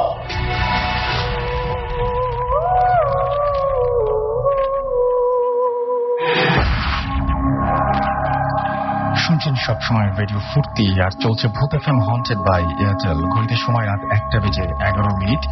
আমি রাসেল আছি, সাথে আপনার সাথে রয়েছে মাসুম এবং আজকের অতিথিরা। তাদের মধ্যে কিছু নতুন এবং কিছু পুরাতন, সুতরাং আমরা তাদের কাছ থেকেও বিভিন্ন ঘটনা শুনবো। আর সেই সাথে জানিয়ে দিই যে আজকে অনেকেই প্রশংসা করছেন যে আজকের এপিসোডটা অনেক ভালো হচ্ছে। তো আপনারা যদি আজকের এপিসোডটি আনফরচুনেটলি মিস করে ফেলেন, তাহলে চিন্তার কোনো কারণে আপনি এয়ারটেল এম রেডিওর মাধ্যমে আবারও এই এপিসোডটি শুনতে পাবেন। এবং সেই জন্য আপনি যেটা করতে হবে, আপনার এয়ারটেল নাম্বার থেকে ডায়াল করতে হবে 4040, সিলেক্ট করতে হবে চ্যানেল 22। দেখবেন যে একের পর এক বিভিন্ন এপিসোডের অপশন আপনাকে দেওয়া হচ্ছে। যে এপিসোডটি আপনি মিস করেছেন বা যেটি পুনরায় শুনতে চান, সেটি আপনি সেখান থেকে শুনতে পারবেন। এবং আপনি যদি ভূত এফএম টিউন, যেটা মাসুম এখন প্লে করছে, সেটা যদি আপনার কলার টিউন বা মাই টিউন হিসেবে সেট করতে চান, তাহলে আপনি যেটা করতে হবে, আপনাকে ভূত এফএম টিউন কোডটা মনে রাখতে হবে। And the code number is 92125। এবং আপনি জাস্ট একটা SMS পাঠিয়ে এটা অ্যাক্টিভেট করে ফেলতে পারেন। এবং আপনাকে সেই জন্য যেটা করতে হবে, মোবাইলের মেসেজ অপশনে গিয়ে টাইপ করতে হবে সিটি স্পেস দিয়ে আপনাকে টাইপ করতে হবে 92125 এবং পাঠিয়ে দিতে হবে 3123 নাম্বারে। দেখবেন যে টিউনটি আপনার হয়ে গেছে। খুবই ইজি। আর যারা SMS পাঠাতে চান তাদেরকে বলবো, মোবাইলের মেসেজ অপশনে গিয়ে টাইপ করুন SHOUT শাউট স্পেস আপনার নাম স্পেস আপনার মেসেজ, পাঠিয়ে দিন 9840 নাম্বারে, আপনার এয়ারটেল নাম্বার থেকে বা অন্য যে কোনো নাম্বার থেকে। আর সেই সাথে যারা ইমেইল করতে চান এবং ঘটনা পাঠাতে চান, তাদেরকে বলি, ভূত এফএম এখানে আপনি যদি আপনার ঘটনা পাঠাতে চান বা স্টুডিওতে এসে উপস্থিত হতে চান, তাহলে আপনি যেটা করতে হবে, আপনার জীবনে যে ঘটনাটি রয়েছে সেই ঘটনাটি আপনি লিখে ফেলুন এবং সেটা পাঠিয়ে দিন নাম, ঠিকানা এবং ফোন নাম্বার সব ভূত এফএম @radiofurti.fm এই অ্যাড্রেসে। আমি আরো একবার স্পেলিংটি বলে দিচ্ছি, BHTTFM @RADIOFOORTI.FM। তাহলে দেখবেন যে আমাদের কাছে ঘটনাটা চলে এসেছে এবং আপনার ঘটনা যদি ভালো হয়, ডেফিনেটলি আপনি আমাদের কাছ থেকে কল পাবেন। এবং যারা আসেন তারা সেভাবেই আসেন। আর আমি এখন যেটা করবো সেটা হচ্ছে কিছু SMS পড়ে ফেলবো। লিটন রাজ আমাদের SMS করেছেন এবং তিনি ভূত এফএম এর নতুন লিসনার, যদিও তিনি SMS টি করেছেন পুরান ঢাকা থেকে। মন আমাদের SMS করেছেন, তিনি লিখছেন লাইট অফ করে তিনি আর তার ওয়াইফ দুইজন মিলে ভূত এফএম শুনছেন এবং আজকের ঘটনাগুলো সত্যি অনেক অনেক ভয়ের। আজকে আমাকে SMS করেছেন, এই মুহূর্তে দেখতে পাচ্ছি বাইজিদ, এবং তিনি বলছেন যে বাইরে শিয়াল ডাকাডাকি করছে, এর মধ্যে তিনি ভূত এফএম শুনছেন। বেশ ভূতুরে, বিশাল ভূতুরে কাণ্ড। তো এরকম একটা জায়গা থেকে শুনলে সত্যি অনেক বেশি মজা পাওয়া যায়। যদি আমি বলি যারা শুনছেন তারা লাইট অফ করে যদি শোনেন, তাহলে ঘটনাগুলো আরো বেশি মজার লাগবে, কারণ আপনি তো ভয় পেতেই বসেছেন। সুতরাং অবশ্যই আপনি যদি আয়োজনটাও সেরকম হয় ভয় পাওয়ার মতো, তাহলে তার কোনো কথাই নেই। আরফাত আমাদের SMS করেছেন, আরফাত খান, তিনি SMS করেছেন আমাদেরকে বাঁশখালী থেকে এবং তিনি বলছেন যে আমি আর আমার ফ্রেন্ড সাজ্জাদ দুজন মিলে বসে বসে ভূত এফএম শুনছি, খুব ভালো লাগছে। মিরপুর 1 থেকে সোহাগ আমাদের SMS করেছেন, তিনি বলছেন যে আমি এবং সাগর লাইট অফ করে ভূত এফএম শুনছি। নীল বেলি রোড থেকে আমাদের SMS করেছেন, তিনি ফিরোজাকে থ্যাঙ্কস দিতে বলেছেন, কারণ তিনি না বললে এই এপিসোডটি তিনি হয়তো মিস করে ফেলতেন। ফারদিন আমাদের SMS করেছেন পটুয়াখালী থেকে এবং তিনি ঢাকায় ফিরছেন, সো লঞ্চে বসে ভূত এফএম শুনছেন। এছাড়াও আমাদের SMS করেছেন মুন্না অন্তরা নাখালপাড়া থেকে। শিমুল আমাদের SMS করেছেন এপি রুবেল, SMS করেছেন মনিকা, SMS করেছেন আমাদেরকে দেখতে পাচ্ছি শাহাদাত, এবং এছাড়াও চট্টগ্রাম থেকে অপু SMS করেছেন, আজমান SMS করেছেন আমাদেরকে, আজমান আরফান SMS করেছেন। এছাড়াও আমাদেরকে ইঞ্জিনিয়ার সুরেশ SMS করেছেন আমাদেরকে জয়ন্ত চক্রবর্তী, এবং আমাদেরকে SMS করেছেন রানা পার্থ, আমাদেরকে SMS করেছেন রকি, তিনিও লাইট অফ করে ভূত এফএম শুনছেন। এছাড়া আমাদের SMS করেছেন ফু, এবং SMS করেছেন আমাদেরকে হাসান রাজশাহী থেকে, SMS করেছেন দোলন জগন্নাথ হল থেকে। এছাড়াও আমাদেরকে ফাহাদ SMS করেছেন, আদিত্য SMS করেছেন আমাদেরকে, অমি মোহাম্মদপুর থেকে SMS করেছেন। আপনি যদি SMS করছেন তাহলে আমাদের SMS করুন। আর সে সাথে আমরা চলে যাচ্ছি আমাদের দ্বিতীয় অতিথির কাছে, এবং তিনি একটা এক্সপিরিয়েন্স নিজে করেছিলেন, তিনি সামনাসামনি কিছু একটা দেখেছিলেন, সেই ঘটনাটি আমাদের বলবেন। আপনার নামটা বলে আপনার ঘটনাটা শুরু করুন। থ্যাংক ইউ রাসেল ভাই। আমি বাপি তালুকদার। আবার এটা আজ থেকে প্রায় 10 বছর আগের ঘটনা। আমার এক বন্ধু সন্ধ্যার সময় এসে আমাকে বললো যে বাপ্পি, আমাদের বাসায় আজকে জিন ডাকা হবে, তুই কি আসবি? আমি বললাম হ্যাঁ নিশ্চয়ই, কেন না। তো সেই সন্ধ্যায় আমি ওর সাথে ওদের বাসায় গেলাম। দেখলাম যে বাসার মধ্যে বেশ আয়োজন, একটা রুম, সেই রুমের মধ্যে ওই নিচে চাদর পাতা হয়েছে, চাদরের মাঝখানে বেশ কিছু মিষ্টির প্যাকেট রাখা আছে, এবং যে ওই রুমের মধ্যে যেসব যে ছিল ওই যে কি বলে ওই উইন্ডো ছিল, ওগুলো বেশ ভারী কার্টেন দিয়ে ঢাকা, যাতে কোন রকম আলো ঘরে প্রবেশ করতে না পারে। যাই হোক, বেশ কিছুক্ষণ ওয়েট করার পরে দেখলাম যে একজন মুরব্বী আসলেন, দাড়িওয়ালা, তার সাথে আরো 2-3 জন লোক আসলো।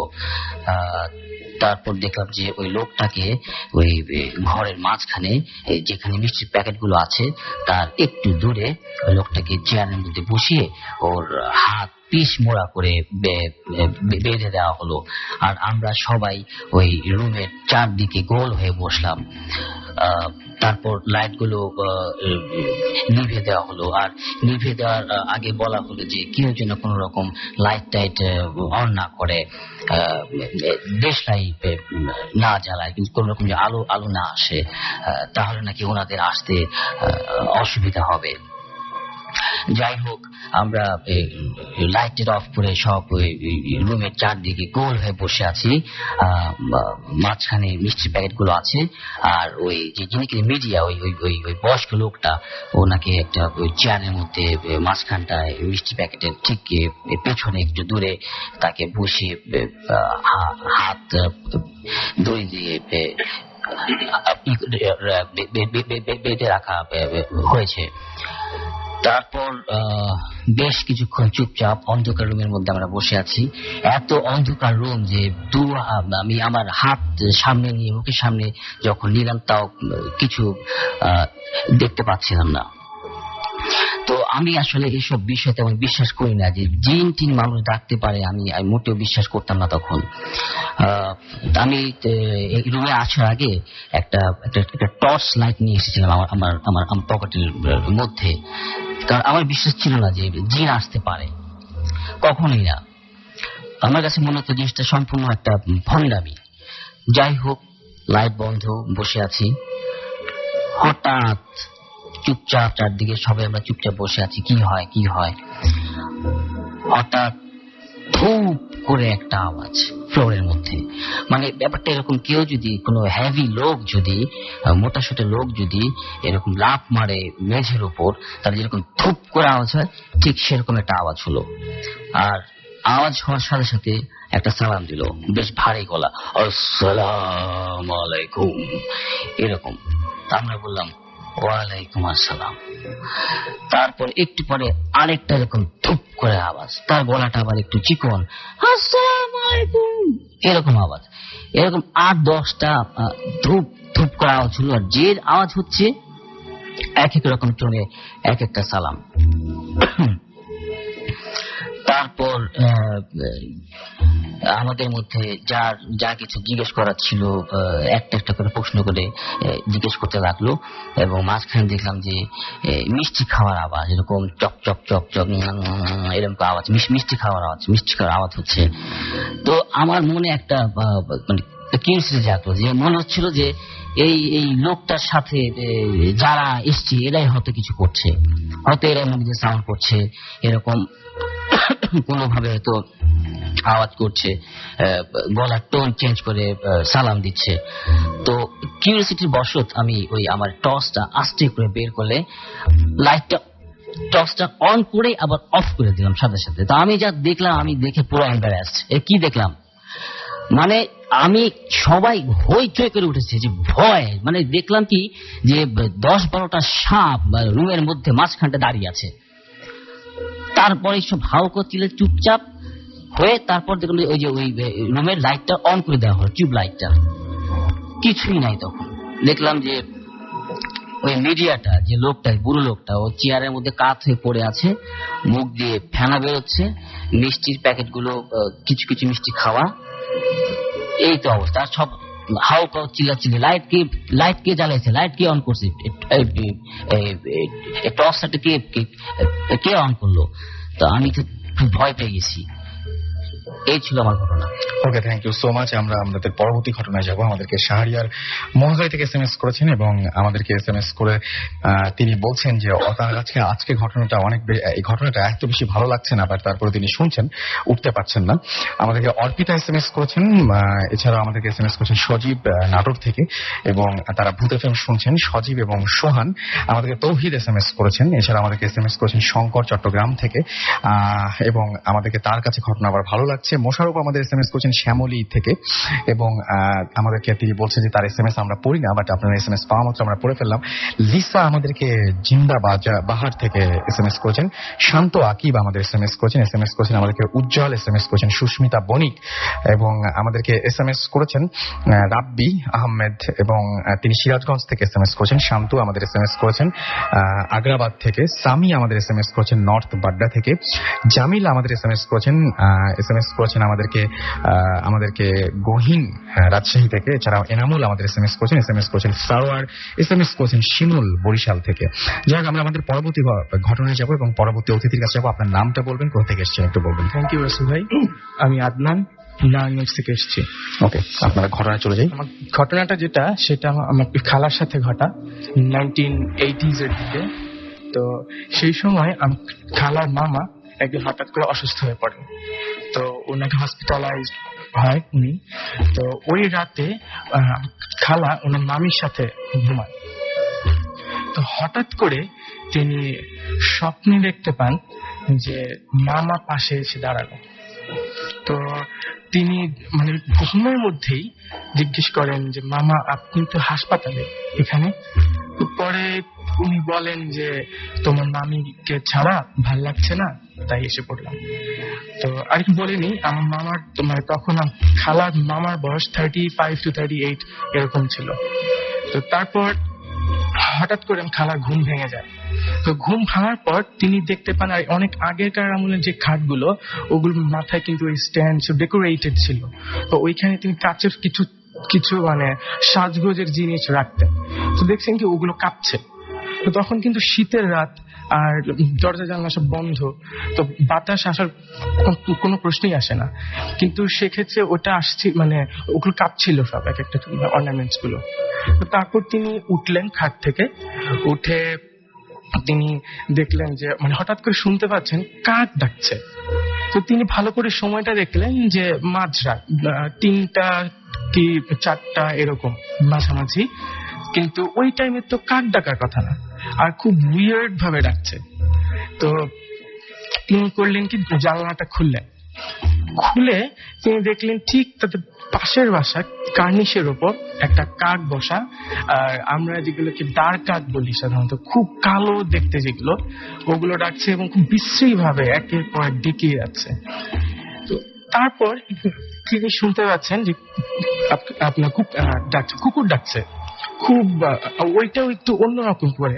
আপনার রাতের বেলা যেভাবে কুকুর ডাকে কান্না কান্না করে, যেটা আপনি জানেন যে মানে আমরা যেটাকে মানে অডিবল রেঞ্জ বলি, যে 20 হার্জ থেকে 20,000 হার্জ আমরা শুনতে পাই, কিন্তু কুকুর বা এই সমস্ত প্রাণীগুলো আসলে একটু অন্য রেঞ্জে শুনতে পায়, এক্সট্রিম রেঞ্জ ওরা শুনতে পায়।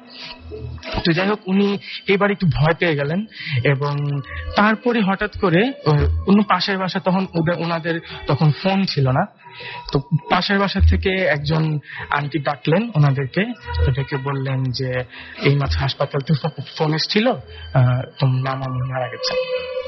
এবং 4 দিন পর্যন্ত ওই বাসার মধ্যে সব সময় এই কাক ডাকতো এবং একটি আতরের একটা গন্ধ পাওয়া যেত 4 দিন পর্যন্ত। আচ্ছা, এবং এই গন্ধটা কি সবাই পেত বা এটা সবাই পেত? আচ্ছা। আর আরেকটা জিনিস যেটা আপনি দেখবেন যে প্রাণীদের ক্ষেত্রে এরা কিন্তু আগে থেকে এগুলো একটু দেখতে পায়। আপনার যখন সুনামি হয়েছিল তখন তারও 7 দিন আগের থেকে ওই এলাকার যে প্রাণীগুলো ছিল তাদের যে অ্যাটিটিউড একটু চেঞ্জ ছিল, ওদের ফুড হ্যাবিট বা ওয়ে অফ লিভিং ওগুলো একটু চেঞ্জ হয়ে যাচ্ছিল। তো এরকম কি প্রায় কিন্তু যারা কুকুর বা এই ধরনের প্রাণীগুলো একটু সেন্স করতে পারে। ওকে, থ্যাংক ইউ সো মাচ। আমরা আমাদের পরবর্তী ঘটনায় যাব এবং তার আগে কিছু এসএমএস পড়ে ফেলতে হয় আমাদেরকে। এবং আমাদেরকে ডক্টর মিনহাজ চট্টগ্রাম থেকে লিখেছেন যে এটা আমরা অডিও ক্লিপটা পেয়েছিলাম, সেই অডিও ক্লিপটা আমরা প্লে করছি এবং ওটা তার কাছে অনেক বেশি ভালো লেগেছে এবং তিনি তার যিনি আসলে আমাদের ক্লিপটা পাঠিয়েছেন তার জীবনের বাকি ঘটনাগুলো তিনি জানতে চান এবং তিনি আগ্রহী বেশ পরবর্তী ঘটনাগুলো শুনতে। এছাড়াও কাশিম রেজা আমাদের SMS করেছেন এবং তিনি বলছেন যে তিনি একা একটি ফ্ল্যাটে বসে ভূত FM শুনছেন। আমাদেরকে রুমান SMS করেছেন এবং আমাদেরকে SMS করেছেন দেখতে পাচ্ছি ইলিয়াস কবির। এছাড়াও SMS করেছেন আমাদের অন্তর মোহাম্মদপুর থেকে, SMS করেছেন আমাদেরকে মোহাম্মদ সার্রাক, SMS করেছেন মেঘ চট্টগ্রাম থেকে আমাদেরকে। এছাড়াও SMS করেছেন দেখতে পাচ্ছি হিমন, SMS করেছেন অপু, এছাড়াও SMS করেছেন আমাদেরকে রায়হান, SMS করেছেন সামিয়া চট্টগ্রাম হালিশহর থেকে। এছাড়াও তমা মিরপুর থেকে আমাদের SMS করেছেন, তপু মানিকগঞ্জ থেকে SMS করেছেন, লিমা ঢাকা থেকে SMS করেছেন, মেহেদি রাজশাহী থেকে SMS করেছেন। এছাড়াও ডিজে রুবেল্লা আমাদের SMS করেছেন পতেঙ্গা চট্টগ্রাম থেকে। এছাড়াও আমাদেরকে ফরহাদ SMS করেছেন আমাদেরকে আন্না নেত্রকোনা থেকে। এছাড়াও সাগর আহমেদ SMS করেছেন কাজী, SMS করেছেন মোতালেব এবং তিনি এখন তিনি যেটা বলছেন তিনি হচ্ছে সৌদি আরব থেকে এসেছেন রিসেন্টলি। প্লাবন আমাদের SMS করেছেন আমাদেরকে পাপড়ি, SMS করেছেন তুষার। এছাড়াও আমাদেরকে SMS করেছেন লিটন এবং জাহিদুল। সাকিব শিকদার আমাদের SMS করেছেন। আমরা পরবর্তী ঘটনায় যাব, তবে তার একটা ছোট্ট ব্রেক নিতে হবে আমাদেরকে, সুতরাং ব্রেকের পরে আমরা আবারও ফিরে আসবো নতুন ঘটনা এবং নতুন অতিথি নিয়ে। সো সেই পর্যন্ত আপনারা সবাই আমাদের সঙ্গেই থাকবেন আশা করছি। So stay tuned two radio Foorti and don't stop the ফুর্তি।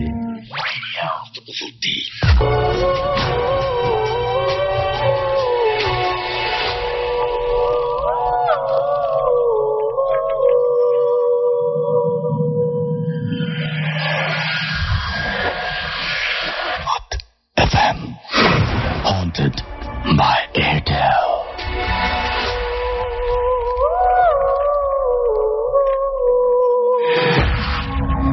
শুনছেন সবসময় রেডিও ফুর্তি, ঘড়িতে সময় রাত 1:32। আমি রাসেল আছি, সাথে আমার সাথে রয়েছে মাসুম এবং আজকের অতিথিরা।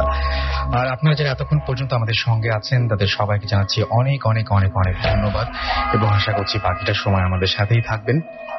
এবং আমরা সবচেয়ে বেশি খুশি হই যখন আপনাদের ইমেল পাই। আপনাদের ইমেল কিন্তু পাওয়ার কোনো কমতি নাই, কিন্তু দেখা যায় যে সব ইমেল হয়তো আমাদের পক্ষে পড়া সম্ভব হয় না, কারণ আপনার চাইতে যদি আরেকটু ভালো কোনো ঘটনা পাঠান তাহলে সেটা আগে আমাদের করতে হয়। সো আমাদের এখানে কিছু করার নেই। তো আপনারা আপনাদের জীবনের সেরা ঘটনাগুলো আমাদের লিখে পাঠাবেন। আমরা আরো একবার জানিয়ে দিচ্ছি আমাদের ইমেল অ্যাড্রেসটি, সেটা হচ্ছে bhootfm@radiofurti.fm। এটা আমাদের অ্যাড্রেস এবং এই অ্যাড্রেসে আপনি নাম, ঠিকানা এবং ফোন নাম্বার সহ আপনার ঘটনা পাঠিয়ে দিন। আর সেই সাথে জানিয়ে দিন আপনি স্টুডিওতে আসতে চান কিনা, অথবা আপনি জানিয়ে দিন যে আপনি চান কিনা যে আমরা আপনার ঘটনাটা পড়ে শোনাই। যাই হোক, আর যারা মনে করছেন যে আপনি নিজে আসতে পারবেন না বা দেশের বাইরে রয়েছেন, তারা ইচ্ছা করে কিন্তু রেকর্ড করে ফাইলটি, অডিও ক্লিপটি আমাদের পাঠিয়ে দিতে পারেন। সেরকম একটা রেকর্ড করা গল্প আমরা আজকে শুনিয়েছি আপনাদেরকে। সো সেরকম কিছু হলেও আপনারা আমাদেরকে পাঠিয়ে দিতে পারেন বা জানিয়ে দিতে পারেন। যাই হোক, আমরা পরবর্তী ঘটনায় যাব। আমাদের সঙ্গে আরো একজন অতিথি রয়েছেন, তার কাছ থেকে আমরা শুনবো তার ঘটনা। আপনার নাম বলবেন এবং কোথা থেকে এসেছেন একটু সবাইকে বলবেন প্লিজ। হ্যালো লিসেনার্স, আমি সাকিব, আমি আসছি মহাখালী থেকে। আমি এখন যে ঘটনাটা শেয়ার করব এটা আমার লোকাল এরিয়াতে ঘটে যাওয়া একটা ঘটনা। সেটা হচ্ছে একদিন আমার এক ফ্রেন্ডের বাবা, ও গিয়েছিল আপনার জমিতে পানি দেওয়ার জন্য। তো নর্মালি যেটা হয় যে ইডি সিজন, যেটা সেচের সিজন, সেটাতে রাত্রেবেলা আপনার জমিতে পানি দিতে হয়। তো উনি জমিতে পানি দেওয়ার জন্য ওই দিন রাত্রেবেলা গেল, আনুমানিক রাত্র 1টা কি 2টা হবে। তো উনি যখন জমির দিকে যাচ্ছিল, আমার বাড়ি থেকে রাস্তা ছিল দুটা, একটা বাড়ির উপর দিয়ে, একটা হচ্ছে আমার বাড়ির পাশে একটা ছোট পাহাড় আছে, ওই পাহাড়ের সাইড দিয়ে একটা রাস্তা। উনি পাহাড়ের সাইড দিয়ে রাস্তা দিয়ে চলছিল। তো যাওয়ার পর একটা প্রাথমিক বিদ্যালয় পড়ে, সেটা পার হওয়ার পর একটু দূরেই জমিগুলা। তো যাওয়ার পথে দুটা বিশাল বড় বড় তুলা গাছ পড়ে, অনেক আগের তুলা গাছ, প্রায় 30-40 বছর আগের তুলা গাছ। এগুলোর তীরে অনেক হরর কাহিনী আছে এগুলো নিয়ে। তো এই তুলা গাছ একটা হচ্ছে রাস্তার উত্তর পাশে, একটা হচ্ছে দক্ষিণ পাশে। তো এই তুলা গাছের সাইড দিয়ে আপনার জমিতে নামতে হয়।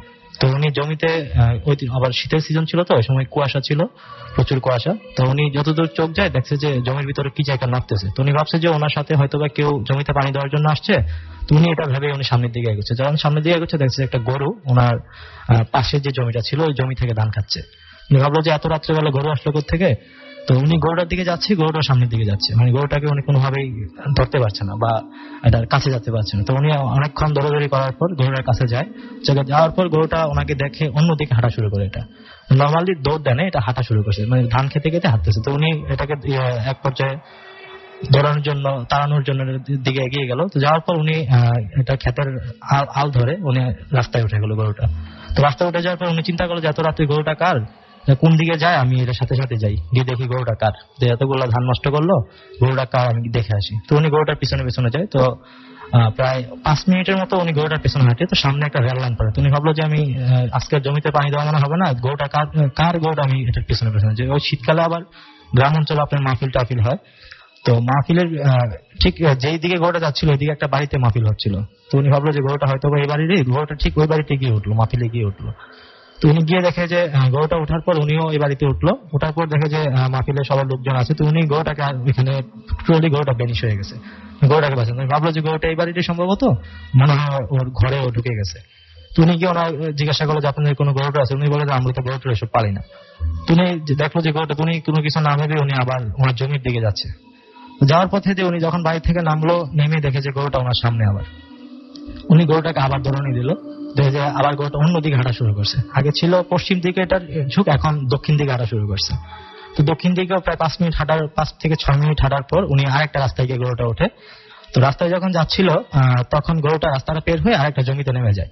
নেমে যাওয়ার পর ওইখানে গিয়ে দেখে যে আরেকজন লোক জমিতে পানি দিতে আসছে, ওনার পরিচিত একটা লোক। তো উনিকে গিয়ে জিজ্ঞাসা করছে গরুটা যে কার, এটা শুধু ঘোরাঘুরি করতেছে, আমি এটাকে তো অনেকক্ষণ ধরে এটাকে ফলো করতেছি, আর এটার দিকে দেখছি এটা কতক্ষণ এই বাড়িতে ঢুকে, কতক্ষণ এই বাড়িতে ঢুকে, গরুটা কার? উনি বলতেছে যে এটার দিকে যাও না, এটা সম্ভবত অন্য কোনো কিছু হবে, থাকে এটার দিকে যাওয়ার দরকার নেই, এটার কোনো দিকে যাচ্ছে না, তুমি তোমার কাজ করো, এটা একটা কাজ করো।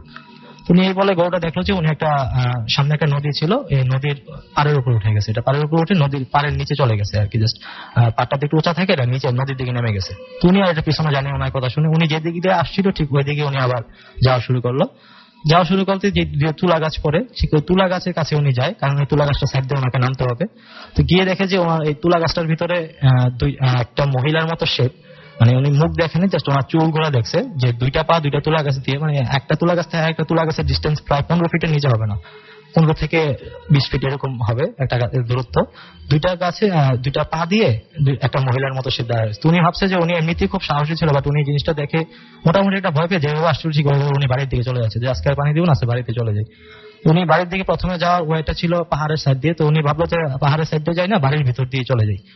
তো বাড়ির ভিতর দিয়ে উনি ঢুকলো।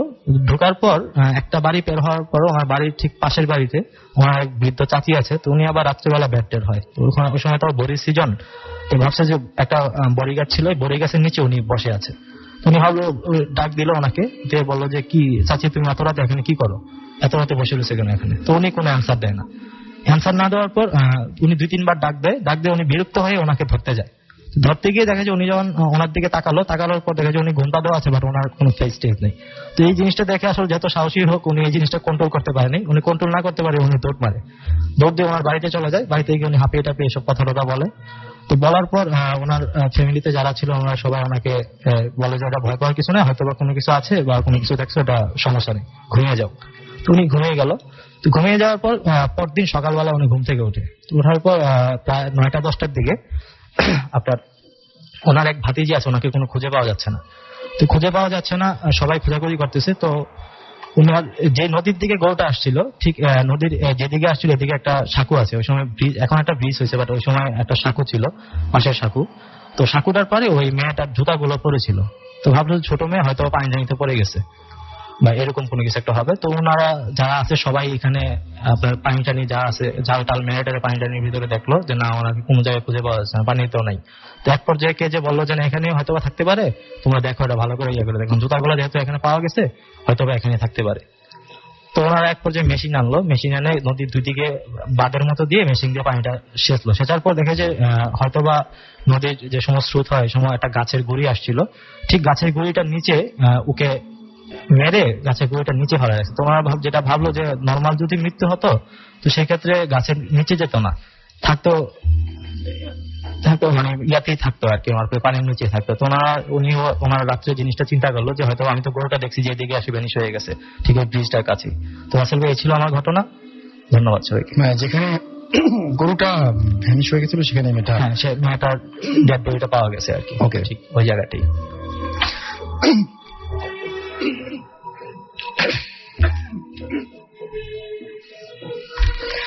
তো এই ছিল ঘটনা, এবং আমাদের বেশ ঠান্ডা লেগে গেছে, বুঝতেই পারছেন, শীত পড়ছে এবং ওয়েদার চেঞ্জ হচ্ছে। যাই হোক, আমরা এতক্ষণ যে ঘটনাটা শুনছিলাম সেই ঘটনাটির পরে আমরা আর একটা ঘটনায় যাব কিনা সেটা চিন্তা করছি, এবং এর মাঝখানে আপনাদের বেশ কিছু SMS চলে এসেছে। আমরা পরবর্তী একটা ঘটনায় বরং যাই, এবং এর মাঝখানে আপনারা যারা এবং এর মাঝখানে একটা ছোট্ট ব্রেক আমাদের নিতে হবে, এবং ছোট্ট ব্রেকের পরে আমরা আবারও ফিরে আসবো আপনাদের কাছে। সো ব্রেকটা অবশ্যই ছোট, আমাদের সঙ্গেই থাকুন। স্টে টিউনড রেডিও ফুর্তি and don't stop the ফুর্তি।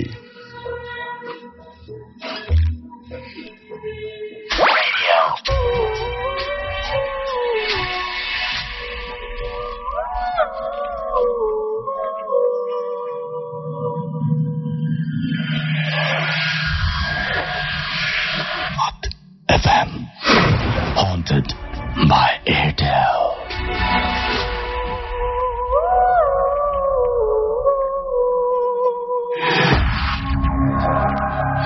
শুনছেন সবসময় রেডিও ফুর্তি, আর চলছে ভূত FM হন্টেড বাই এয়ারটেল। আজকে আমার কাছে আরো একটা ঘটনা রয়েছে, যে ঘটনাটা আমি পড়ে শোনাতে চাচ্ছি আপনাদের সবাইকে, এবং এই ঘটনাটি পাঠিয়েছেন আমাদেরকে। দেখতে পাচ্ছি যে তিনি নামটা একটু পরেই লিখেছেন, সেটা পরেই বলি। তিনি বলছেন, কেমন আছেন জানতে চাইবো না, আমি উত্তরের উত্তরখান থেকে, উত্তরখান চামুরখান নামের একটা গ্রাম থেকে তিনি আমাদেরকে এই ইমেলটি করেছেন। এবং তিনি রাতের বেলায় জব করেন, তার রাতের বেলায় ডিউটি পড়ে বলে তিনি আজকে স্টুডিওতে আসতে পারবেন, এবং রাতের বেলায় তার কোথাও যাওয়া সম্ভব না। এবং তিনি লিখেছেন যে এই ঘটনাটা কতটা সত্য বা সত্যি বলে ভেবে নেবেন কি না নেবেন তার ধার আমি ধারি না, বাট আমি নিজে এটা এক্সপেরিয়েন্স করেছি এবং খুব ভয়ও পেয়েছি। আসলে অনেক জিনিসই থাকে এরকম, যে জিনিসগুলো আমরা নিজেরা এক্সপেরিয়েন্স করি না বলে হয়তো খুব হালকাভাবে উড়িয়ে দেই, কিন্তু ওই মুহূর্তে, ওই সময়টা যদি ওই ঘটনার সম্মুখীন আপনি হতেন, তাহলে বোঝা যেত যে আসলে ঘটনাটা কতটা ভয়ঙ্কর। যাই হোক, তিনি লিখছেন যে তিনি যেটা বলছেন সেটা হচ্ছে যে আমার জার্নি করতে খুব ভালো লাগে, বিশেষ করে বাস জার্নি। আমি বাংলাদেশের 64টি জেলা ঘুরতে চাই, আর মাঝে মাঝে 34টা, মানে এর মাঝে তিনি 34টা জেলা ঘুরে ফেলেছেন। এবং তিনি বলেছেন যে সেরকমই একটা মানে ঘোরাঘুরির মধ্যে একটা ঘটনা, এবং এটা ছিল গত 13 রোজার রাতে সিলেটের উদ্দেশ্যে তিনি যাচ্ছিলেন, এবং রাত 12:30 তিনি উত্তরা থেকে বাসে ওঠেন। এবং বলে রাখা ভালো যে এটা আমার ফার্স্ট নাইট জার্নি। তো আমি মোবাইলে একটা ভূত FM এর রেকর্ডেড ভার্সন ছিল, সেই ভার্সনটা আমি শুনছি। রাত তখন প্রায় 2:30, আমার বাস তখন হবিগঞ্জের কাছাকাছি। ওইখানে একটা হোটেল আছে, এবং সেই হোটেলটার আগে সোজা রাস্তা, দুই ধারে কোনো বাড়ি নেই। মানুষ তো এত রাতে থাকার কোনো প্রশ্নই ওঠে না। রাস্তার দুই পাশে শুধু কলা গাছ, কালো গাছ, আর আমাদের বাসের সামনে ও পেছনে 1.5 কিলোমিটারের মাঝে কোনো বাস ছিল না। মনে হচ্ছিল আমরাই বুঝি এই রাস্তা দিয়ে একমাত্র যাত্রী। আমি 2 সিট পেছনে বসেছিলাম। আমার সামনের আয়না দিয়ে সামনে তাকাই, এবং আমার বুক ধক ধক করে উঠল। রোজার দিন, তাই সাহস রাখলাম মনে। হঠাৎ হালকা খুব শীতল বাতাস কোথা থেকে যেন গায়ে এসে লাগলো। বাসের কয়েকজন মানুষ তখনও জেগেছিল। বলে রাখা ভালো, হালকা বৃষ্টি হচ্ছিল তখন। হঠাৎ করে আমাদের বাসের সুপারভাইজার এবং সেই সুপারভাইজার ড্রাইভারকে বলে উঠলো যে, কালাম ভাই, সামনে ওটা কি, গাড়ি থামান। গাড়ির স্পিড তখন 100 আপ ছিল। ড্রাইভার সজোরে ব্রেক চাপলেন, বাট কয়েকজন আচমকা এই পরিস্থিতিতে সামনে তাকালেন, এবং যা দেখলাম তা এখন আমার শরীরে, তা ভেবে এখন আমার শরীরের পশম দাঁড়িয়ে যাচ্ছে। দেখলাম আমাদের বাস থেকে 50-70 ফিট দূরে একটা সাদা কাপড় গায়ে দেওয়া, প্রায় 20-25 ফিট লম্বা কিছু একটা, তার দুহাত প্রসারিত করে অনেকটা মানে ক্রস করে দাঁড়িয়ে আছে। মনে হচ্ছে আমরা সামনে গেলে সে আমাদেরকে পিষে মারবে। বাসটা জোরে ব্রেক চাপ দেওয়ার কারণে বাসটা একবার রোডের একদম কিনারায় চলে গেল এবং থেমে গেল। ওই জিনিসটা ঠিক 5 ফিট আগে, ওটার একটা মানে কাছাকাছি। আচ্ছা, তিনি মানে যেভাবে লিখেছেন পড়তে একটু অসুবিধা হচ্ছে, I am really sorry for that. এবং তিনি বলছেন যে কিন্তু বোঝা যাচ্ছিল না, বাস থেমে যাওয়ার ঠিক 5 সেকেন্ড পর্যন্ত ওটা ছিল। তারপর হঠাৎ আস্তে আস্তে রোড থেকে ডান দিকে সরে গিয়ে সেটা মিশে গেল, আর তীব্র একটা আতরের গন্ধ তখন বাতাসে ভাসতে লাগলো। আমি সহ বাসের প্রায় সবাই জিনিসটা নিজের চোখে দেখেছি। তারপরও বাসটা একটু সামনে একটা হোটেলে গিয়ে আবার একটা ব্রেক দিল। তখন আমরা বাসের কয়েকজন ড্রাইভারের কাছে জানতে চাইলাম যে ঘটনা কি। ড্রাইভার বলল যে এই রোডে, এই জায়গাটায় নাকি প্রায় রাতে এটা দেখা যায়। আমাদের বাসের ড্রাইভার এই রোডে 10 বছর ধরে গাড়ি চালাচ্ছেন এবং তিনি নাকি কয়েকবার এটা দেখেছেন। এবং তিনি যেটা বলছেন যে এটা হয়তো একটা জিন, এবং ড্রাইভারের মতে তাই। এবং তিনি বহুবার এই রাস্তা দিয়ে যাওয়ার সময় এই ঘটনা নিজের মানে চোখে তিনি দেখেছেন আর কি। এবং তিনি বলছেন যে আমি বাসায় আসার পর আমার ফ্রেন্ড যে কিনা সিলেটে বড় হয়েছে ওর কাছে জানতে চাইলাম ওই জায়গাটার কথা। ওর সাথে সাথে পুরো ঘটনা না শুনেই বলল, দেখেছিস নাকি, ওইখানে তো আমিও অ্যাক্সিডেন্ট করেছিলাম। আমি তো অবাক। আমাদের ভাগ্য ভালো যে আমাদের ড্রাইভারটা এই ব্যাপারে সচেতন ছিল, তাই ওই দিন প্রাণে রক্ষা পেয়েছিলাম। এই ছিল ঘটনা। এবং এরকম ঘটনা শুনতে হয়তো অনেক সাধারণ লাগে, কিন্তু সেই সময় সত্যি সত্যি যদি আপনি এরকম মানে সম্মুখীন হন তাহলে বুঝতে পারবেন যে ঘটনাটা কত বেশি ভয়ঙ্কর। যাই হোক, আজকে রাতও হয়ে গেছে, আর আজকে এর বেশি আর কোনো ঘটনা যেতে চাচ্ছি না। কিছু SMS রয়েছে, SMS পড়ে ফেলি। সজীব আমাদের SMS করছেন রাজশাহী থেকে। এছাড়া আমাদেরকে SMS করেছেন জুয়েল রানা ঢাকা থেকে। আমাদেরকে পাপড়ি ভূতের গলি থেকে SMS করেছেন এবং আমাদেরকে SMS করেছেন। তিনি লিখেছেন যে প্রতি এপিসোড থেকেই ডিফারেন্ট ঘটনা পাই, কোনোটা খুব ভালো লাগে, কিছুটা হয়তো মন্দের তালিকায় চলে যায়। তাই ভালোবাসি ভূত FM। হ্যাঁ, মন্দের তালিকায় যায় কিছু কিছু ঘটনা ভালো লাগবে, এটাই স্বাভাবিক। এবং সবচেয়ে বড় কথা সেটা হচ্ছে যে ভালো লাগানোর জন্য আমরা কোনো কিছু বানিয়ে বলতে পারি না। এটা একটা সবচেয়ে বড় মানে কি বলবো, যে আমাদের যেটা হচ্ছে মানে আপনাদের কাছে প্রতিশ্রুতি, সেটাই। তো সেই জন্যই কিছু কিছু ঘটনা যারা বলেন তারা কোনো কোনো সময় হয়তো ভালো ঘটনা, যেগুলো সত্যি ঘটনা, সেগুলোই ঘটে তাদের সাথে এবং সেগুলো শেয়ার করেন। সেই ঘটনাগুলো কোনো কোনো সময় আপনাদের ভালো লাগতে পারে, কোনো কোনো সময় খারাপ লাগতে পারে, সেটা খুবই স্বাভাবিক। যাই হোক, আপনার জীবনের সেরা ঘটনাগুলো যদি আপনি পাঠিয়ে দেন এবং সেটা যদি আপনার মানে মানুষের যদি পছন্দ হয়, তাহলে সেটা আমাদেরও সার্থকতা এবং সেটা আপনাদেরও ভালো লাগার একটা কারণ হয়ে দাঁড়ায়। হরর প্রান্ত আমাদের SMS করেছেন, আমাদেরকে আল মাহমুদ মিরপুর 12 থেকে SMS করেছেন, আমাদেরকে মিরাজ SMS করেছেন, আমাদেরকে টুকটুকি উজ্জ্বল SMS করেছেন, তারেক আমাদের SMS করেছেন। আজকের মতো আর SMS পড়তে যাচ্ছি না, বুঝতেই পারছেন আমার গলা অলরেডি ভেঙে গেছে। সো আজকে এখানেই শেষ করতে যাচ্ছি, রাতও অনেক হয়েছে। আগামী সপ্তাহে আবারও নতুন ঘটনা নিয়ে ফিরে আসবো এবং আপনাদের কাছে অনুরোধ থাকবে যে আপনারা আমাদের ঘটনা পাঠান এবং স্টুডিওতে এসে নিজে ঘটনাটি শেয়ার করুন। এবং আমাদের অ্যাড্রেসটা আরো একবার বলে দিচ্ছি, bhootfm@radiofurti.fm। এই অ্যাড্রেসে আপনি আপনাদের ঘটনাগুলো পাঠিয়ে দেবেন, নাম, ঠিকানা এবং ফোন নাম্বার সহ। শুধু নাম, ঠিকানা এবং ফোন নাম্বার পাঠিয়ে অনেকেই বলেন যে আপনাদেরকে যেন স্টুডিওতে ডাকা হয়, তো সেটা প্লিজ প্লিজ প্লিজ প্লিজ করবেন না। আজকের মতো এখানেই শেষ করছি। আগামী শুক্রবারে ঠিক রাত 11:59 ভূত FM নিয়ে আমি মাসুম আবারও হাজির হবো আপনাদের সাথে। সেই সাথে থাকবে নতুন অতিথি। ভালো থাকবেন, সুস্থ থাকবেন, সুন্দর থাকবেন, মোস্ট ইম্পর্টেন্টলি ফুর্তি থাকবেন। আজকের মতো এখানে টাটা।